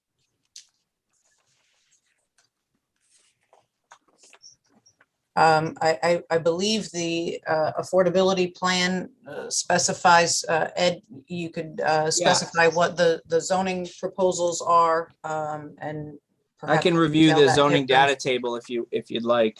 I've got Exhibit E in front of me. I understand that Yeah. you listed what you're looking for. I was asking for a comparison. No, yeah. So on the R2 zoning regulations, what's required under the R2 zoning regulations is specified on the zoning data table, which is on the site plan, which is sheet 4. So this can give you a comparison. For example, the minimum lot area required in the zone is 40,000 square feet, and this property has 21,945 square feet. Minimum area of buildable land is 32 square feet. This property has 21,000 square feet. Lot width is, I can't really read it, 120 square feet, which I think we meet. Square, 120 square feet, which it looks like we meet. Front setback, 40 feet is required under the zone. This application proposes 11 feet 6 inches for the front yard setback. For a porch, it's 30 feet. This application proposes 6.6 feet for a front yard setback to a porch. Rear yard required is 30 feet. This application proposes 7 feet. Minimum side is 20 feet. This application, I'm sorry. Yeah, this application is again 7 feet on one side and 50 feet on the other. Coverage, the requirement in the zone is no more than 3,000 square feet, 2,998. This application requests 3,764. And I can't, my copy is blurred on gross floor area, so I can't read what the number is. I'll try to get back to that. And I can would you fill it just in. address height, please? In the height that would be allowed. Oh, sure. I mean, the height of these buildings, it complies with zoning, I believe. So Greg could probably answer that. That's correct. It's not on our table, but I believe the height is 30 feet. We're less than that. And just for the minimum floor area, 5270 is allowed, and we're at 5442. Thank you. And the space between the structures, please? I don't think there's any zoning requirement. That's a building code requirement. And yeah, I'm asking, what is the space? I couldn't find it on anything in your applications, the space between the structures. Yeah, we're not at the building department level yet at this point. No, But I mean based on your site plan. I think the closest the porches are 8.4 feet apart. How about the sides of each building? The sides. I think the closest is 10 feet. Okay. Thank you. And one last question for Mr. Casella. Have you ever handled a development of 6 single-family detached dwellings on half acre of land before? I don't think so. I've done densities that are greater than this, but on larger pieces of land. I haven't done the math, but Thank you. that's a fair statement. Thank you. Thank you for your questions. Next, Aaron. Yes, I have Sandra Kensler. If you could identify yourself for the record and ask your question, please. Yes, I'm Sandra Kensler. My husband has 3 questions for you. Can you hear me? Yes, sir. Yes, if you could please identify yourself for the record. My husband, Terry, 77 Scotland Avenue, right across the street from the ballpark. Hi, I'm Terry. Basically, I have 3 questions. I don't know, I'll ask them in sort of random order because I don't know which one's the most important. First of all, the one that bothered me the most is bedroom number 3. As I read what I can find, and I'm not an architect or anything like it, a bedroom has to be 70 square feet, yes. It has to be at least 10 feet long. Oh, no, it has to be 70 square feet. And the minimum size in any horizontal direction has to be 7 feet. And as I read it, that means you have to be able to put a 7-foot square into the bedroom. I may be wrong, and this may be outside of that, but I don't see how bedroom number 3 gets a 7-foot square in it. I know it meets the 70 square foot minimum barely, but it doesn't seem to be. I could, for example, do a bedroom that's 7 feet long, 20 feet wide, and a triangle. And it would meet the 70 square feet, and it would be 7 feet on one side, 10 feet on the other side. And guess what? Nobody could live in it. So there's number 1. Does this bedroom meet requirements? Number 2 is the sidewalks. The sidewalk to nowhere being built in front of it. Mr. Fettis said this is the beginning or something like that. Who knows where this will go? I'm looking for the quote, which I wrote down. But what will this portend for the neighborhood in the future? Will we all get sidewalks? Will this mean we all have to have sidewalks? Does it mean that sidewalk will end in a street light, a stoplight, stop and go light? And number 3 is Mr. Casella said in his opening statements that, and I was jotting this down right at the beginning, to be continued at a later date are health concerns. What does that mean? That's it. Greg, let me start. Well, let me wait. One more thing before I stop. And basically, we're in favor. I should say we're in favor of this idea. Yeah. We're concerned that this 3rd bedroom is so small. Well, and other things. But go on. Thank you, Mr. Yeah, I thank you for the question. I'll answer them in the backward order. The point that I was making with respect to the continuance was there were comments made by the health department and the engineering department that we've addressed, but we haven't received responses yet from the health and engineering departments that they are satisfied with our responses.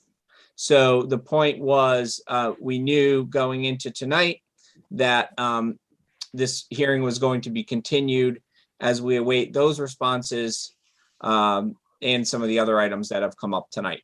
So that was the point that in my initial comments. The sidewalk is an interesting concept.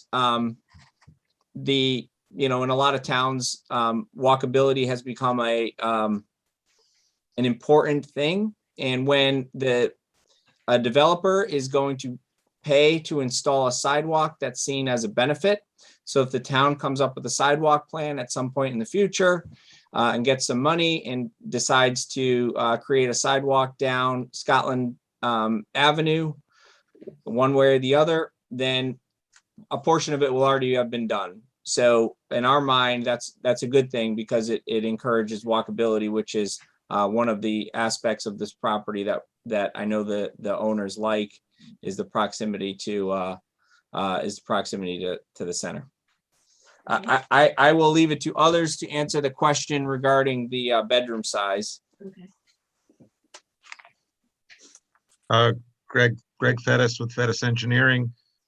So 70 square feet is the requirement from the health code. I don't believe that 7 by 7 is in the health code. If it's in the building code, we would have to make a slight adjustment. I think we're real close on the 7 by 7, but May I, can you still hear me? Yep. You're not even close to 7 by 7. Well, I would disagree. Getting a 7-foot square in there you're not even close. The biggest square you could get in there is about a 7 by 5, as I calculated, 7 by 5 something. So I question whether that bedroom is a real bedroom. Well, I respectfully disagree. This is Greg Fettis again. We can get at least 7 by 6, if not bigger than that, but we'll cross that bridge when we get to the building department.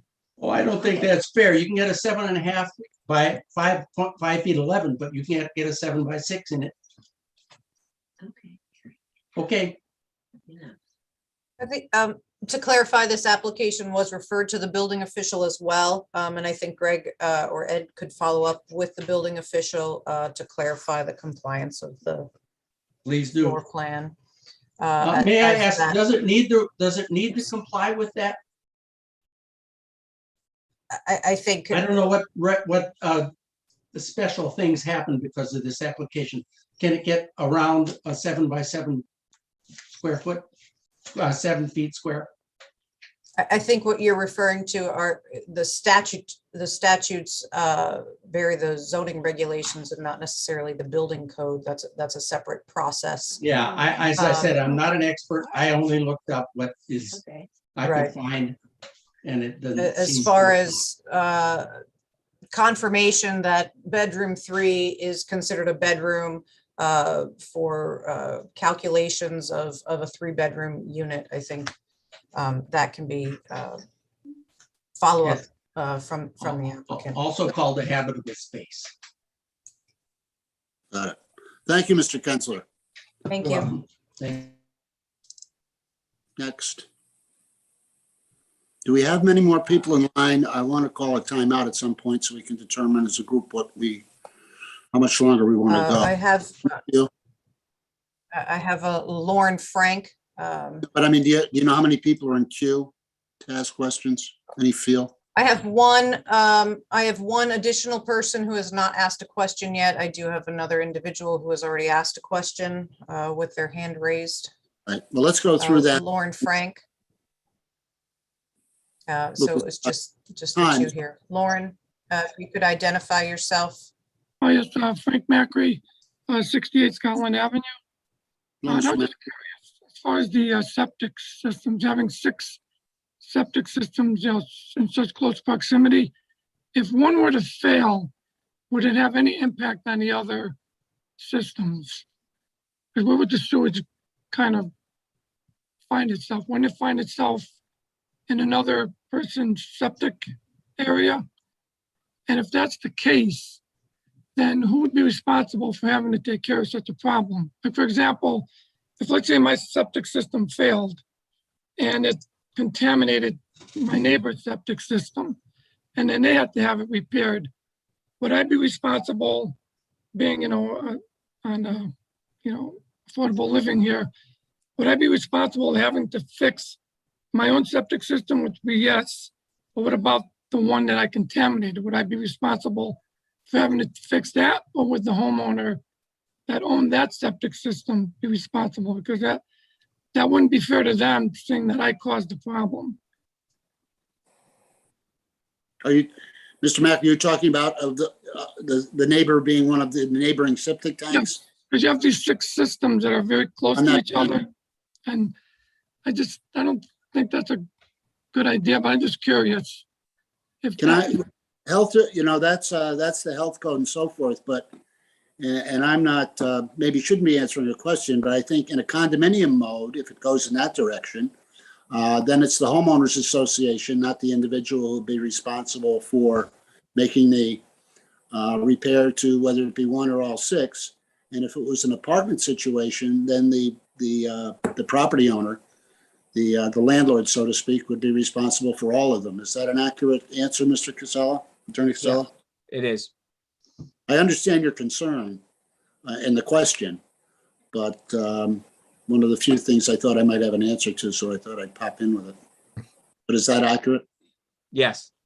Yeah, I think that's exactly right. If it's a condo, it'd be the condo association, and if it's rentals, it would be the property owner. Does that answer your question? I'm sorry. Well, kind of.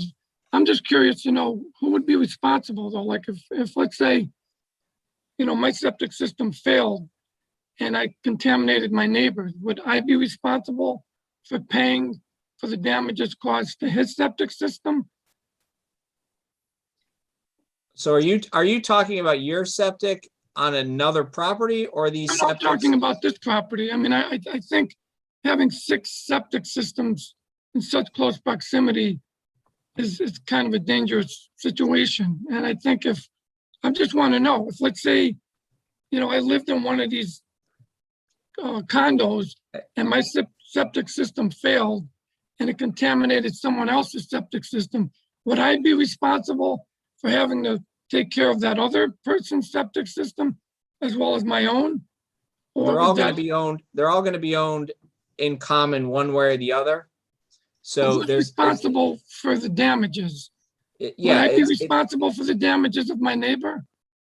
Well, no, it would all be in common. So the whole group would, if it was condominium ownership, the whole group would need to fix the septic system, just like they would need to fix the asphalt or the dumpster, any other common amenity. But I think Attorney Casella, what Mr. Macri's answering is, if you were the next door, if the septic system at his house On another property? on another property Okay. affected septic on an abutting property. And you're being an attorney, being a perfect position to answer that question.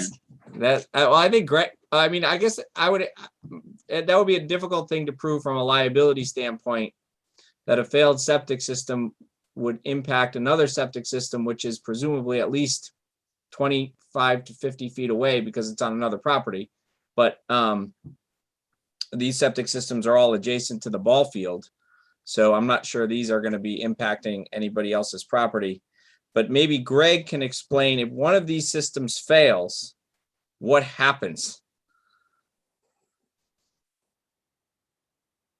Wow. Let me just start. This is Greg Fettis with Fettis Engineering. Let me just start with the 6 systems are properly spaced per the health code.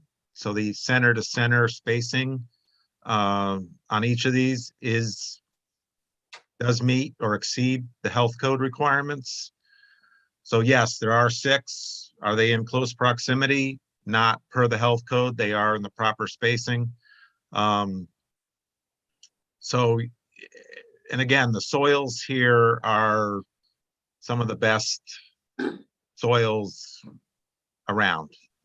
So we don't expect failure. However, if there is a failure, typically it's for lack of maintenance, lack of pumping septic tanks. I don't know the requirement in town, but I'm assuming there's a 3 to 5 year period where you have to get your septic tank pumped. Well, I think we're going beyond Mr. Macri's question. Okay. Yeah, interest of time, Mr. Fettis, but Yeah. thank you. Okay. No worries. So, thank you, Mr. Yeah. Mac. Next. Okay, I have individual Dahlberg Quirion. Good evening. If you could identify yourself for the record.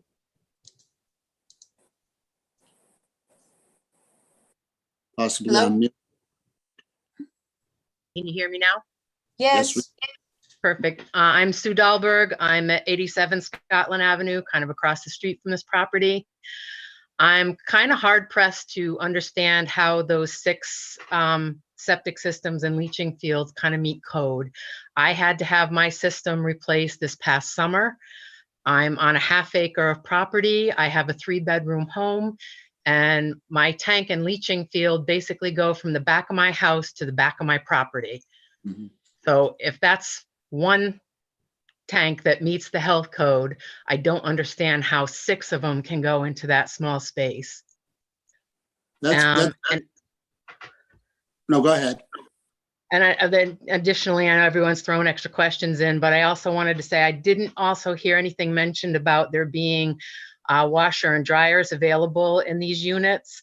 And I was kind of taken aback of the dismissiveness of the traffic impact.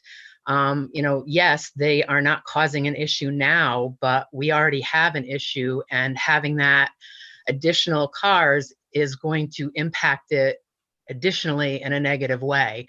And if people have to go out for storage, if they have to go out for, washing and drying their clothes, it adds to that. In the summer, we have people that park up to the front of that property, using the ball fields.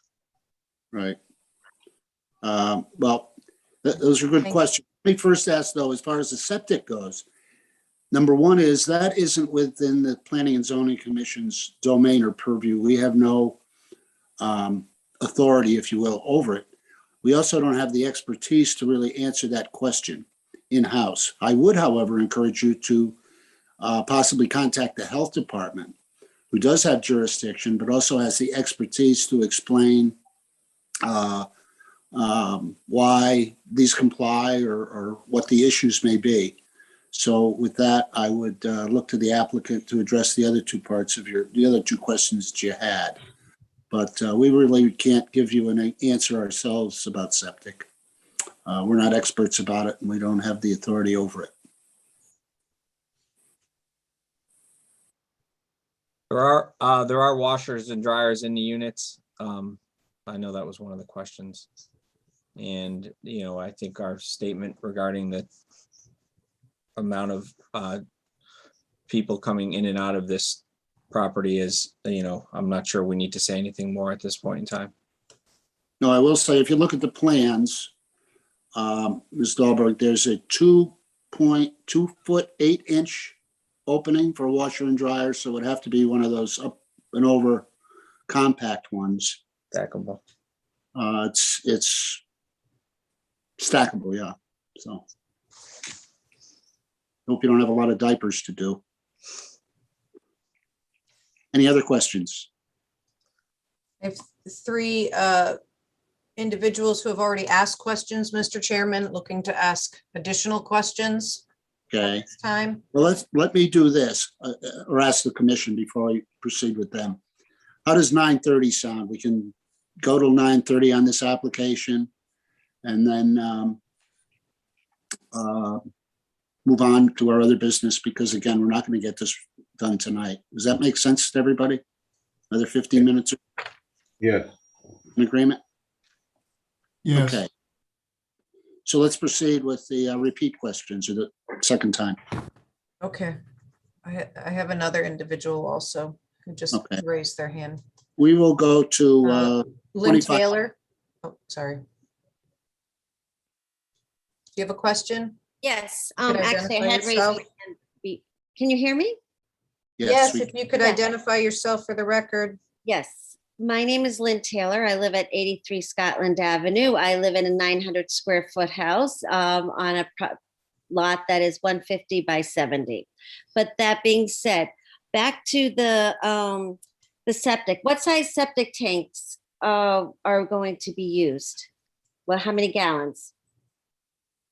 This is Greg Fettis, Fettis Engineering. They each have a 1,000-gallon septic tank.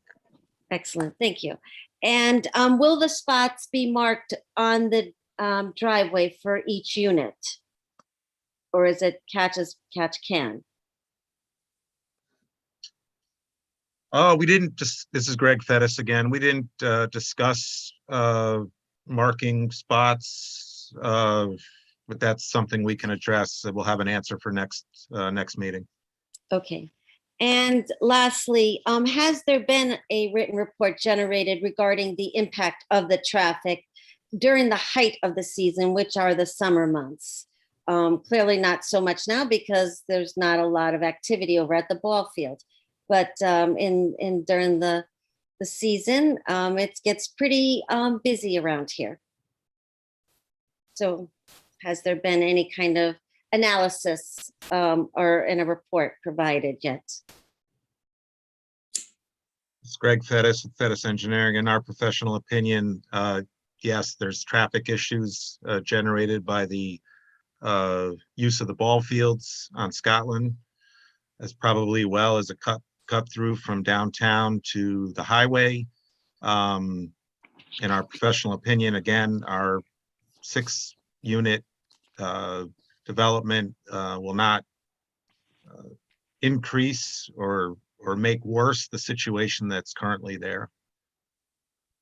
Okay, and but as for, if it's if you figure there's like a 2-family, 2 people income, 2 cars, maybe they have a teenager that might have a car.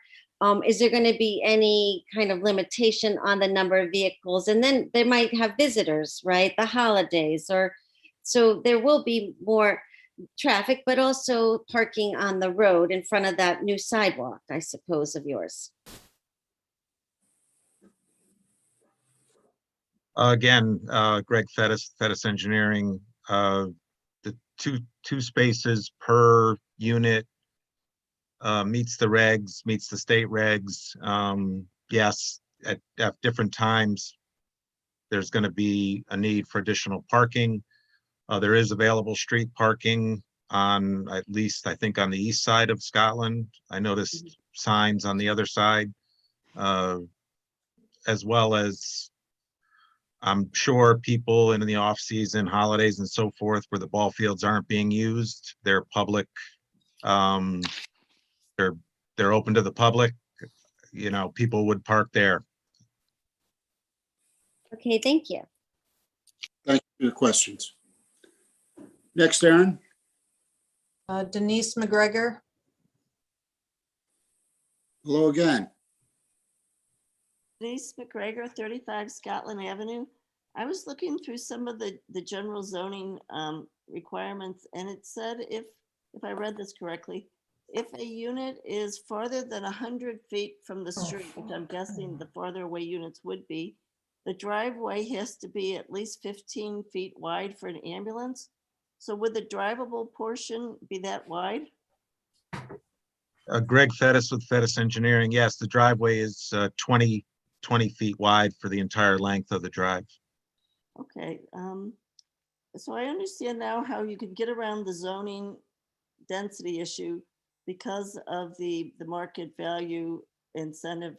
But is there a requirement that you need to put in a certain percentage of homes? Could you do 4 homes with 2 affordable outside of the factor? Greg Fettis with Fettis Engineering. The requirement is 30% of the total number. So 30% of 6 is what, 1.8. So we round that up to 2. So we end up being 33%. So we're actually a little bit higher than the 30% requirement. Correct me if I'm wrong, Ed. Nope, that's correct.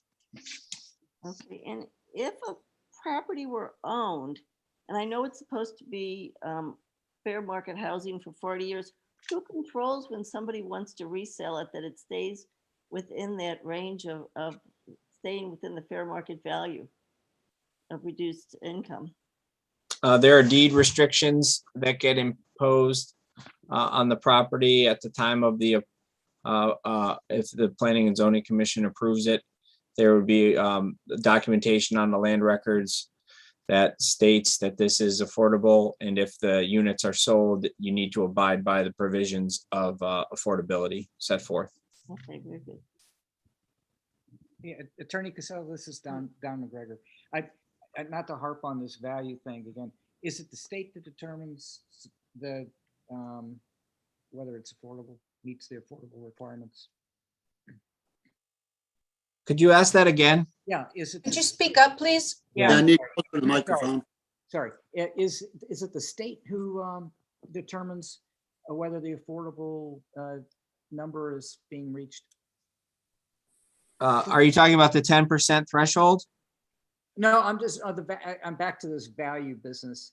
I was really looking for a value which wasn't shared, didn't get included in the answer. But if the state is managing what is affordable, then I guess that's just the way it is. The state is not going to be reviewing any of these numbers or any of the applications. This is a town decision, and then it gets administered by the administrator who's responsible to report into the town. Okay, so just this committee will determine whether it meets the affordable status? This committee, you mean planning and zoning? Yeah. No. No, separate. Who would do that? They determine if the application meets the provisions of 8-30G in the statutes. And once that occurs, then this Planning and Zoning Commission isn't looking at every application. That's what the administrator and under the affordability plan is for. And this isn't anything new. We have a number of affordable units in the town of Madison. Yeah. And that's being administered and calculated and making sure it's being adhered to by the town, but it's not planning and zoning. Thank you. Okay, thank you. Thank you.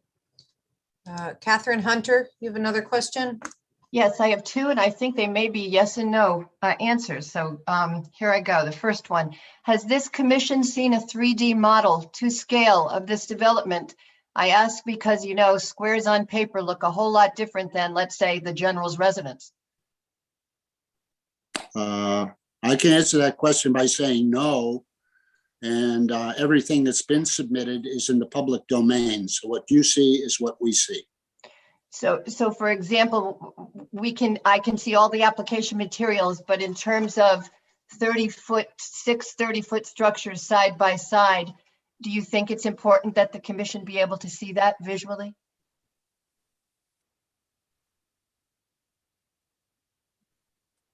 It would be nice to have a, it's not a requirement in the application. Certainly, we've had applications before where architects have brought in 3D little scale models of things, but it is not a requirement. And we can't, Mr. Casella, would you be receptive to having Mr. Fettis prepare a 3D model to scale so that we can kind of see what those are going to look like all together? No, we're not willing to do that. Okay. Last question. Can these rentals be short-term rentals? I mean, we've got the 2 affordable and we've got 4 that are not. How about folks who want to enjoy East Wharf Beach? That's something over which we have no jurisdiction. So none of that falls within the affordability requirements for there's on use, because I know that the zoning requirements are kind of out the door. So the use of these don't fall under the town use regulation. I'll let Attorney Casella answer that, but I'm talking for market rate units. The affordable is very strict. It's primary residence and so on and so forth. Am I correct? Yes, correct. Affordable needs to be primary residence. And I will answer the question as to whether or not I think there's a 1-year requirement, but I'm not 100%. A 1-year requirement for what, please? For the affordables, they can't be, they're not going to be weekend Airbnb rentals.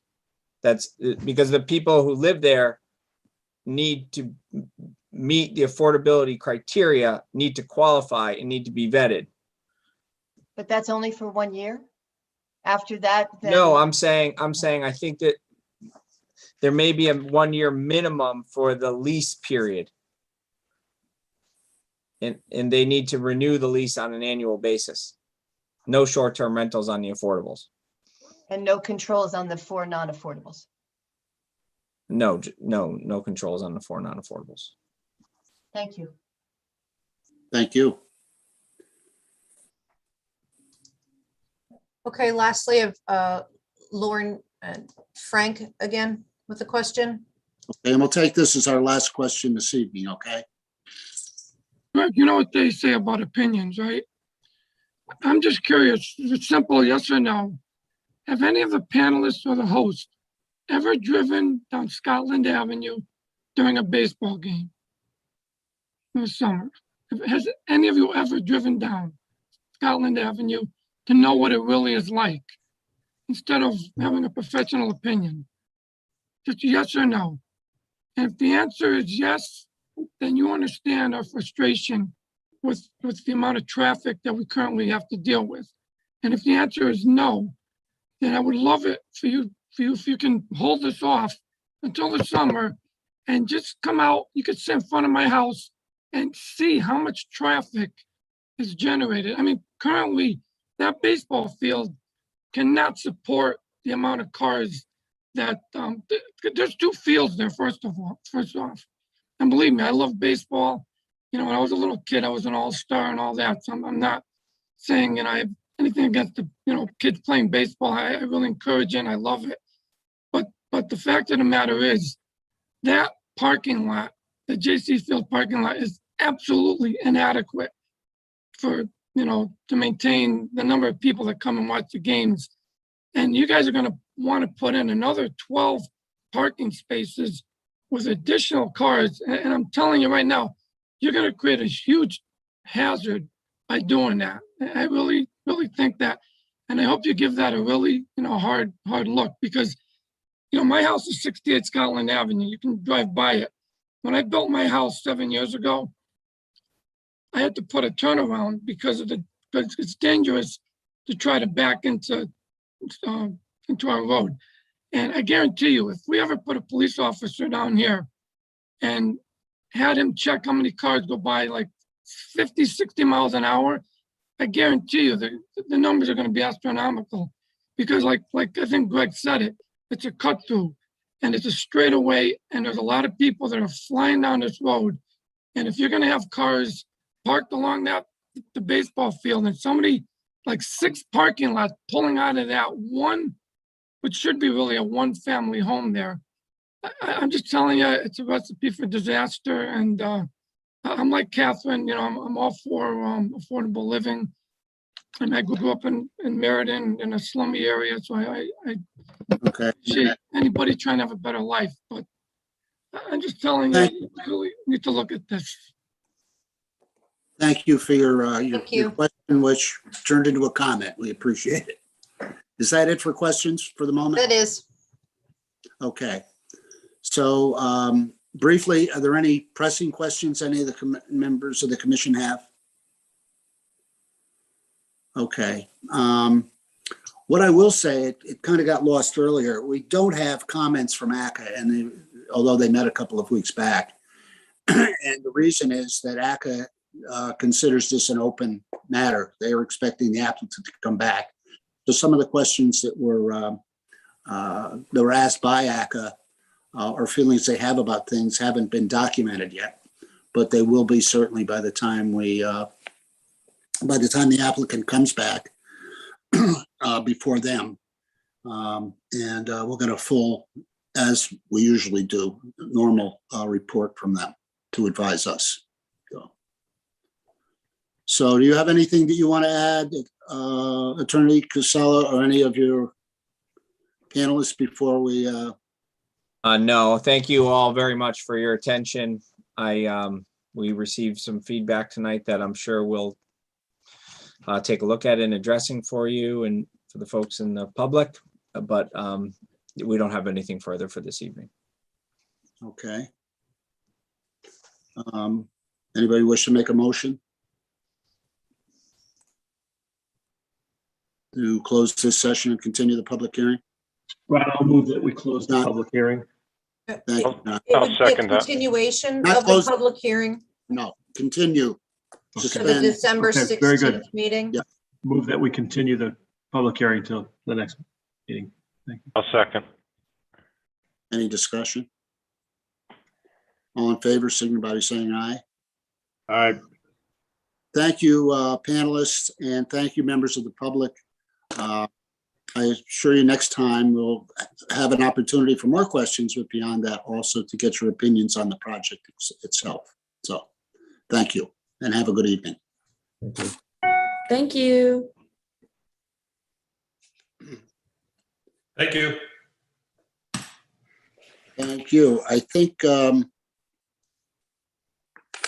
what I'm looking at here, our next item of business, for those of you who haven't seen the updated agenda, the action at Neck Road, 3307 Neck Road, that has been withdrawn. Is that correct, Darren?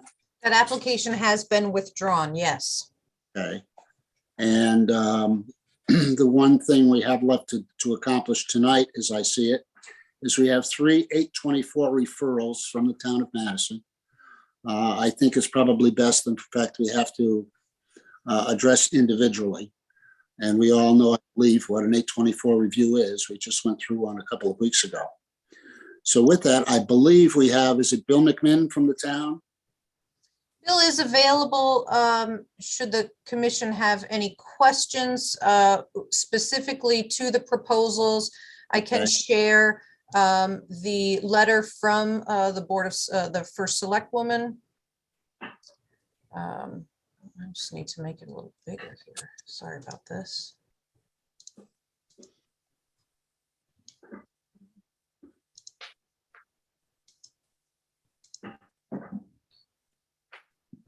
So the 3 items before you, the first under 824 referral, and this, I think you'll recall, you are wearing your planning hats when you are reviewing 824 referrals.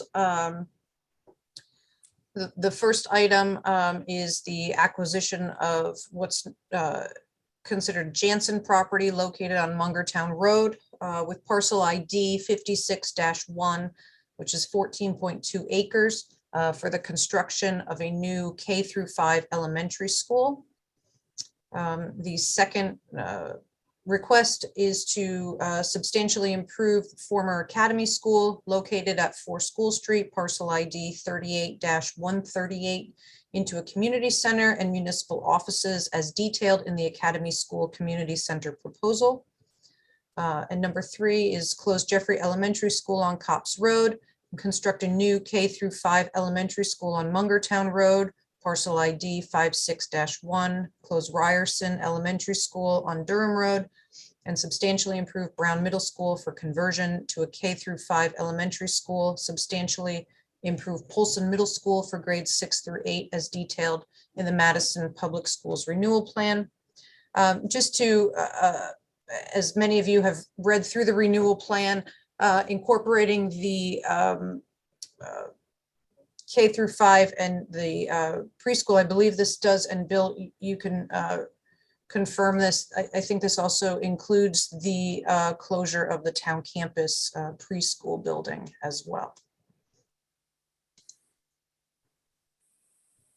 Is that correct? That is the plan. Okay, so I think you can, I'm happy to share those presentations with you. I did share those ahead of the meeting in hopes, assuming that we were having a longer meeting this evening, that you may have a chance to review them prior to this evening. Please let us know if anyone needs a specific description or any questions answered. Mission? No, I went through all of the documents that you sent along, Aaron. I reviewed the entire school plan and all of the other items for referral. And I also then spent some time with the plan of conservation and development to see what impact those projects have, either in compliance with or that might be impacting the plan of conservation and development.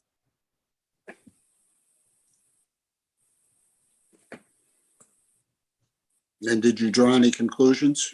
I did. I think it's interesting. Some of the items are supportive of and some are not. I mean, for example, the Jansen property, one of the things that the plan of conservation and development stresses is is open space and the savior, if you will, of farmland.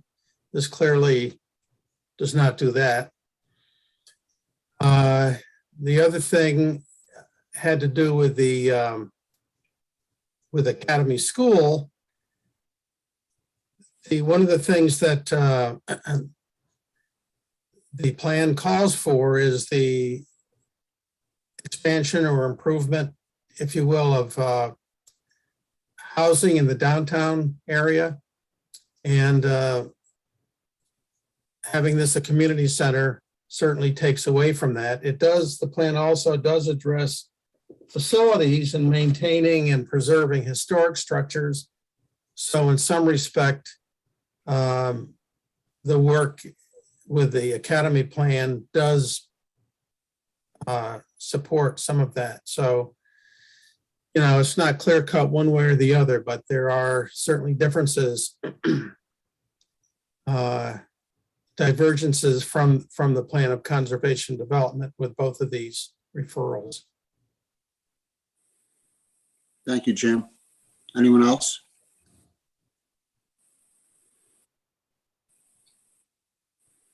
Bill McMinn, since you have a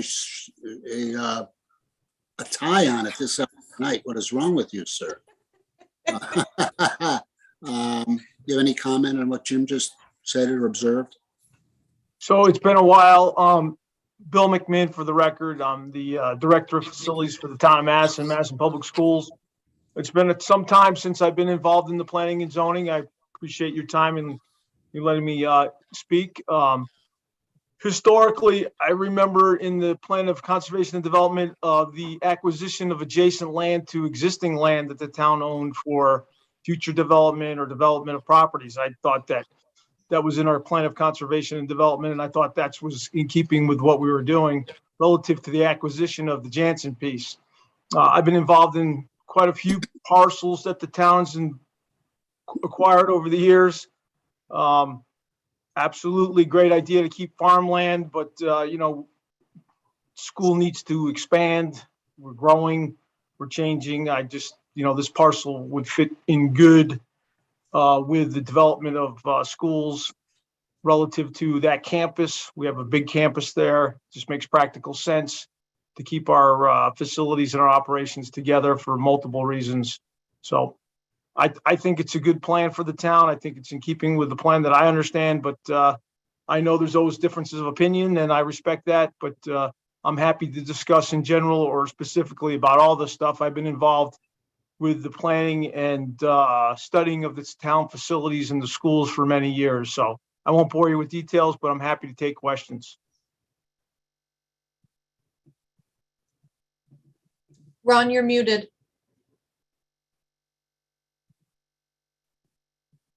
No, I just was going to say John Mathers, I believe, had his hand up with a question for you. Yeah, thank you. So when I was reviewing the materials, I was interested to know what was going to happen to Jeffrey and Polson, or excuse me, Ryerson. And I see that it appears that both are slated to be demolished, one immediately and one sometime in the future. What will become of those parcels once those schools are demolished?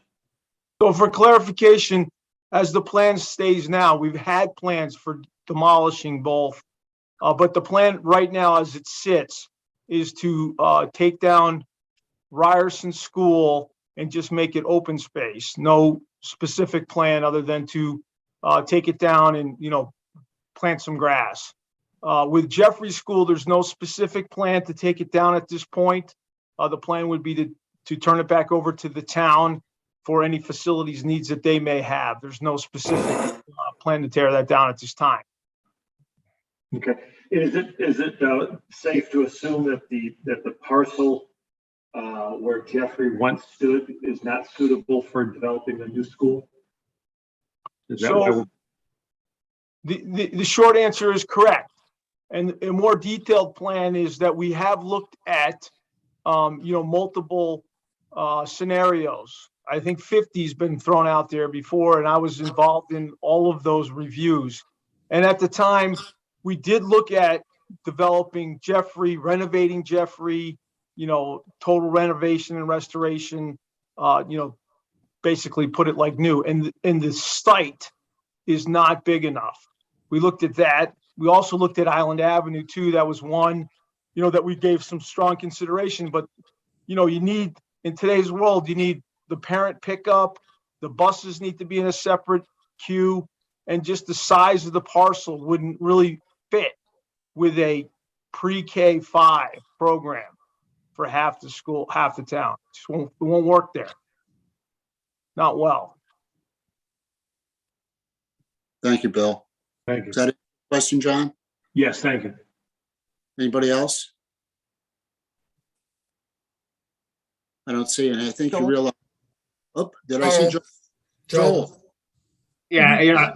Next time I'll wear something brighter so you can see me. A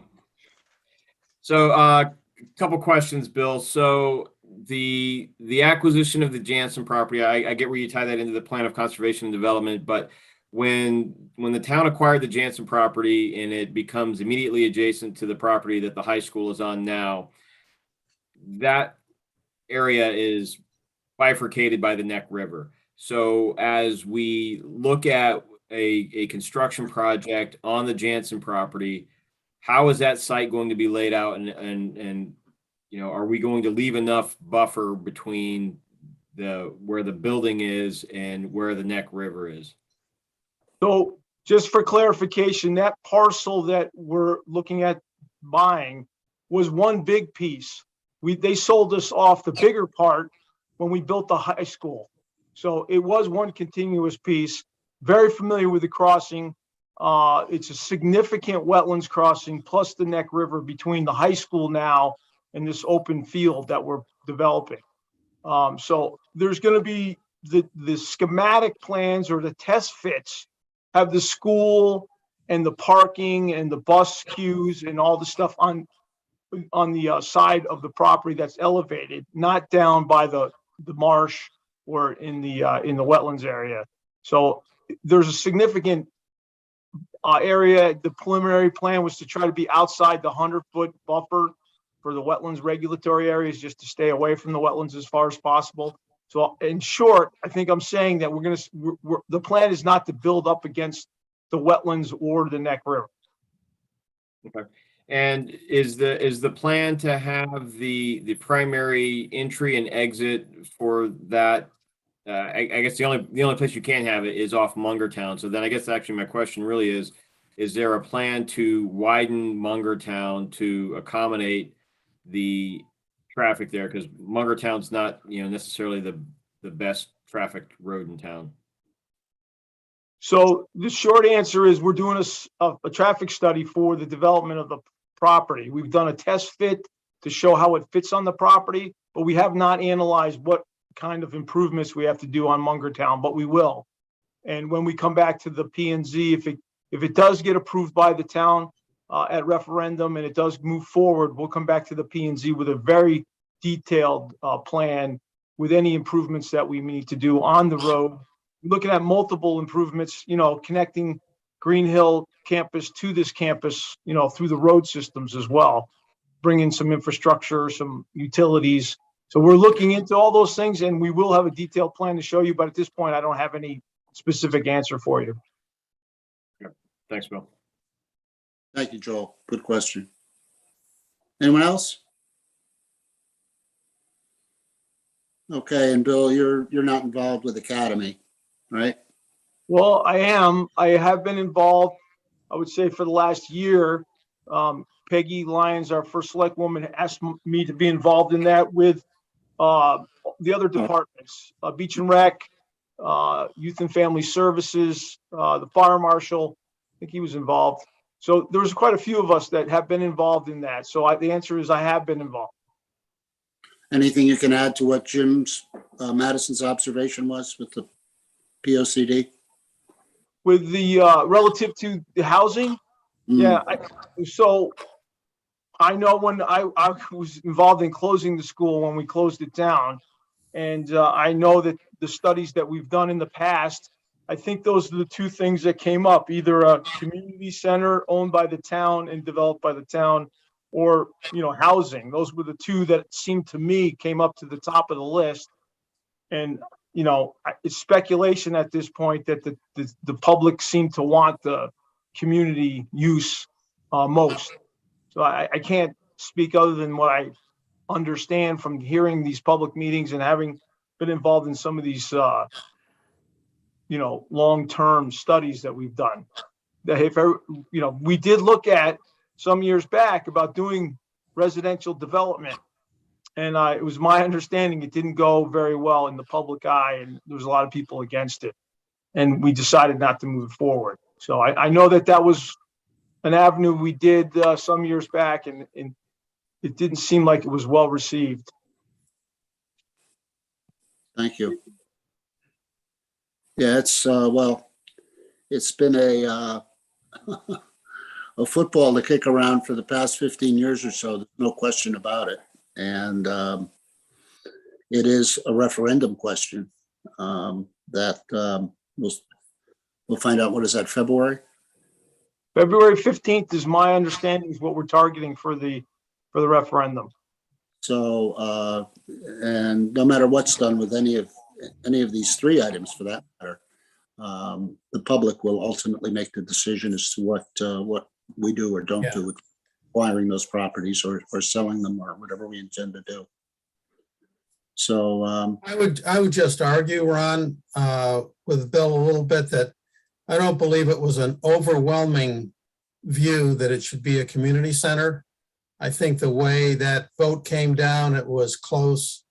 A lot of people don't agree with that. So thinking that housing would be a better fit there. One of the things that people were really adamant about was not to take the entire property and lose those ball fields.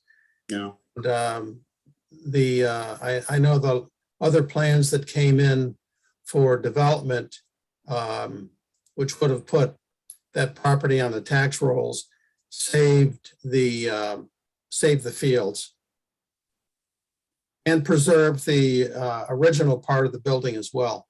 Right. I agree with Jim that there was definitely some strong feelings either way, and I don't really have a position on it. I just going from my recollection of what I, perceived, not any kind of value in it. Okay. Any other comments or thoughts from the commission members? Yeah, I have one, specifically when it comes to Academy.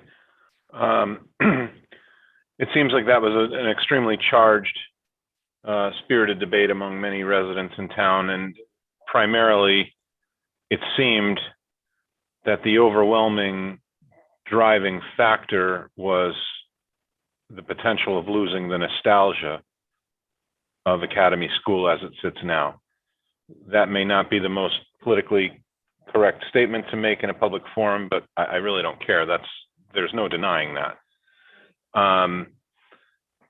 So I'm curious as to why we're even discussing what goes on with Academy right now before any of the original plans or any new plans are submitted before the public, discussed, referendumed, and then ultimately a proposal comes before us.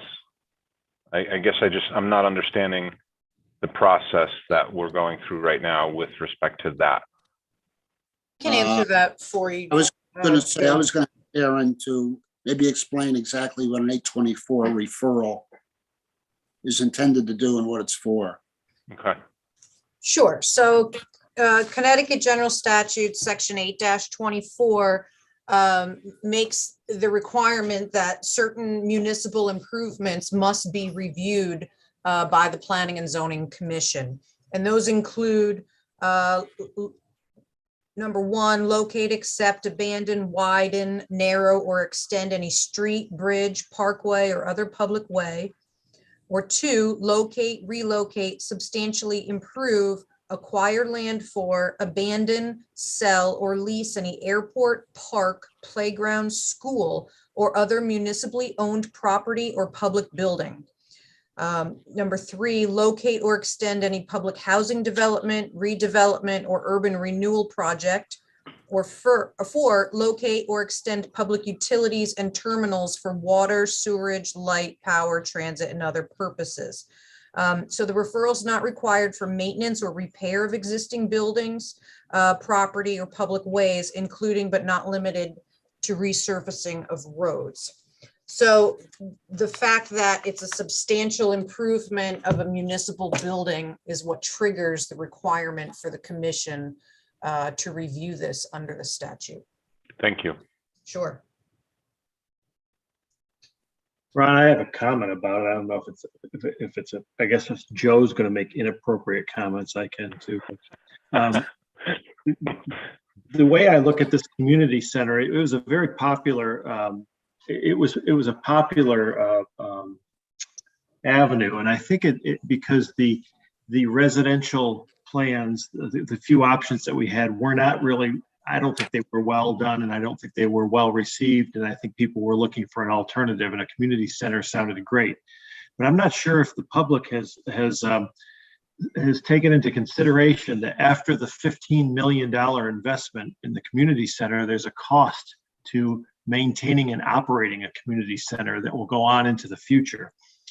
And if instead an acceptable residential or mixed use plan was approved, then you would have something that would generate tax dollars instead of costing the town. You'd have outside money developing the property instead of taxpayer money developing the property, and you would have a tax revenue as opposed to an expenditure for the town.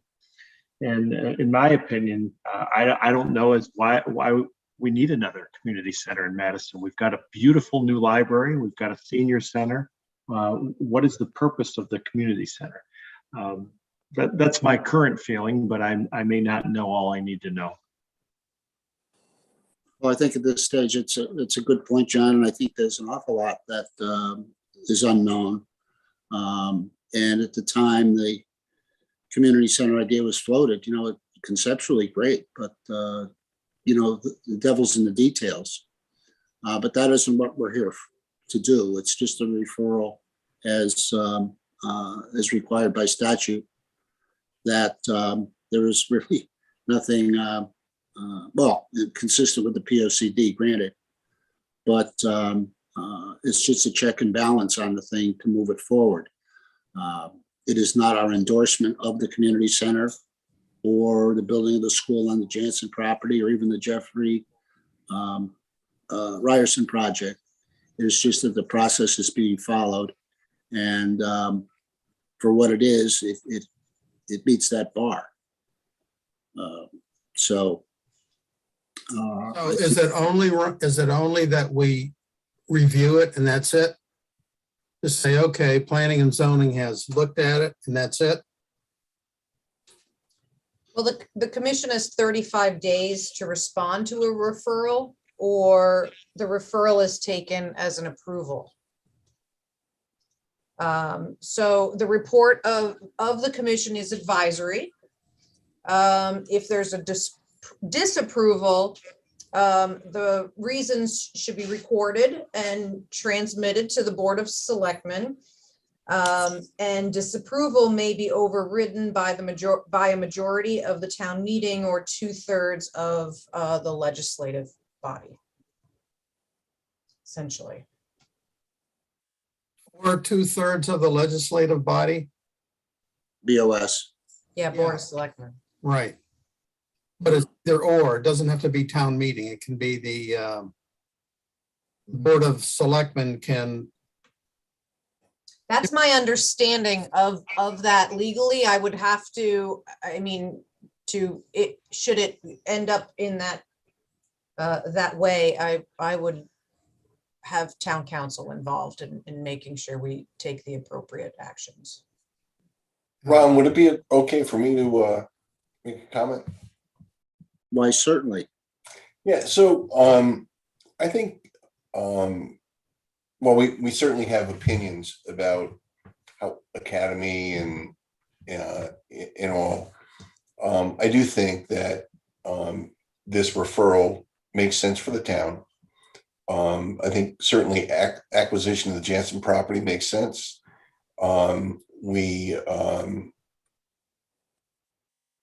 We should be acquiring adjacent space or adjacent properties to town facilities. That's part of the plan of conservation and development.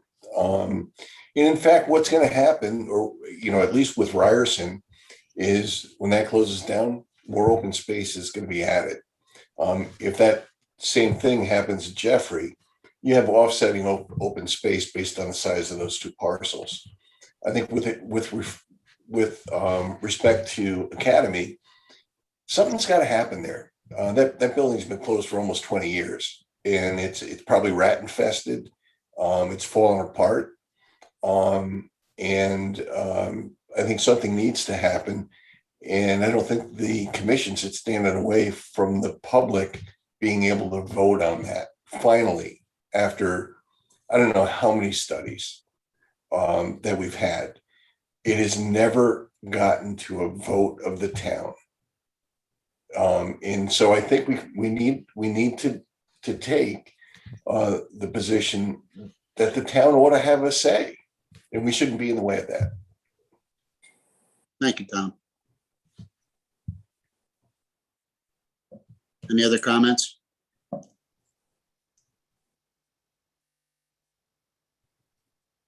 Hearing none, I will ask, does anybody wish to make a motion to give a affirmative approval or a referral to the Board of Selectmen?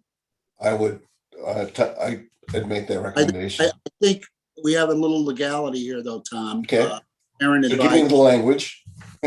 No. In that earlier, I sat, I believe, Ron in your place. Oh, okay. And so I don't know Aaron, what do you think?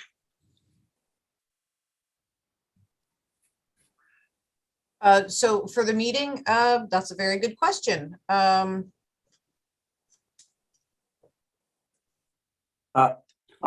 withdraw that and let somebody else do it. Are you telling me I stayed until 10 o'clock and I wasn't even seated? I didn't know that. Darn. Well, I happen to agree fully with Tom, so I'll make the motion for an approval referral. Thank There you. go. That solves it. Do we have a second? Is that Peter Roos raising his hand? Yeah. Any further discussion? Hearing none, I will then call the vote. All in favor of a positive referral to the Board of Selectmen, say aye. Aye. Anyone opposed? Hearing none. I abstain. Jim Madison abstains. I abstain because I have a conflict of interest. I'm too close. Maybe you can make Too a close deal to to have that. the maple trees. No, not that. I'm too close to the property. So Okay. Thanks, Jim. I'll just go on the record as abstaining from that vote. Okay. I would like to go on the record to say that I thought Ron Clark was a friend of mine, and he let me sit here for 5 hours. 5 hours. It felt like 5. Well, you still have the ability to comment. You can't Well, vote. you didn't know until now that you weren't seated. Right. So that And is- Tom, you swayed us all, so it was worth it. But if I guess you don't have to revert. When it's continued, you'll have a seat if you're here because. Hey, listen, all I'm going to say is I'm never going to lose another dollar to you on golf. All I'll say is that, Tom, if you were on Navy time and you were here on time, you would have Exactly. heard that you weren't seated, or two, not have to have been not seated. Well, good thing I never joined the Navy. Yeah, That's right. Navy time. You got to be on time. And you're never going to get a pea coat from you know who. So thank you for that. Is there anything else we have to take care of tonight? I don't see any minutes. I think everything else is. No minutes.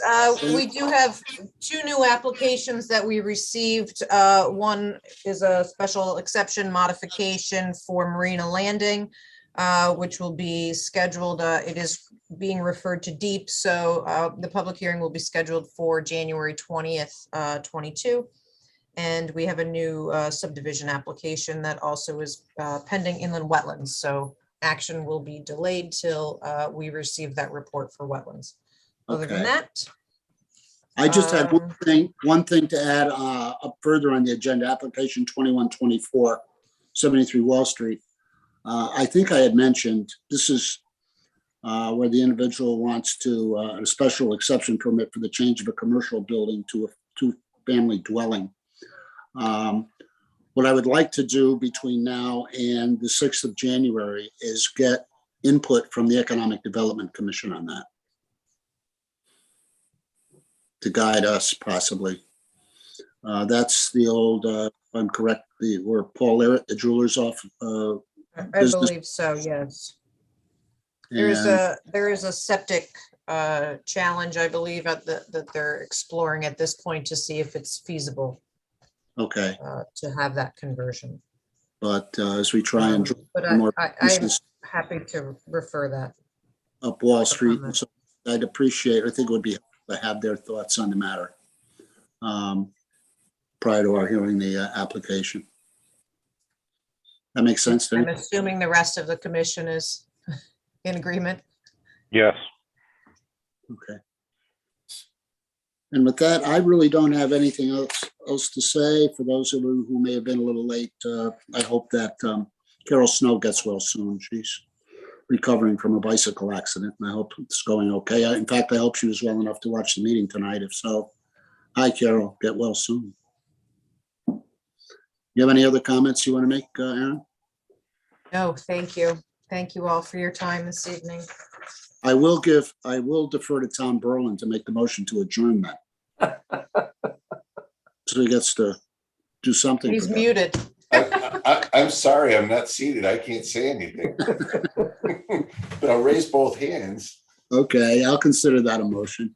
Second? Second, I'll second the motion. Terrific, everybody. All in favor, needless to say, everybody. Thanks for your time. Have a good night. Thank you. See you in 2 And weeks. thank you, Bill, Thank you. for your patience. Yeah, thank you, Bill. Hey, this Thank you, was an Bill. early night. When I used to work for you guys, 10 o'clock was early. We get over at 10, 2 in the morning. You guys are getting okay. soft. I've been on a few of those. Boy, I'm 2 in the glad we morning? let Yeah. Bill go. I'm glad we let Bill go.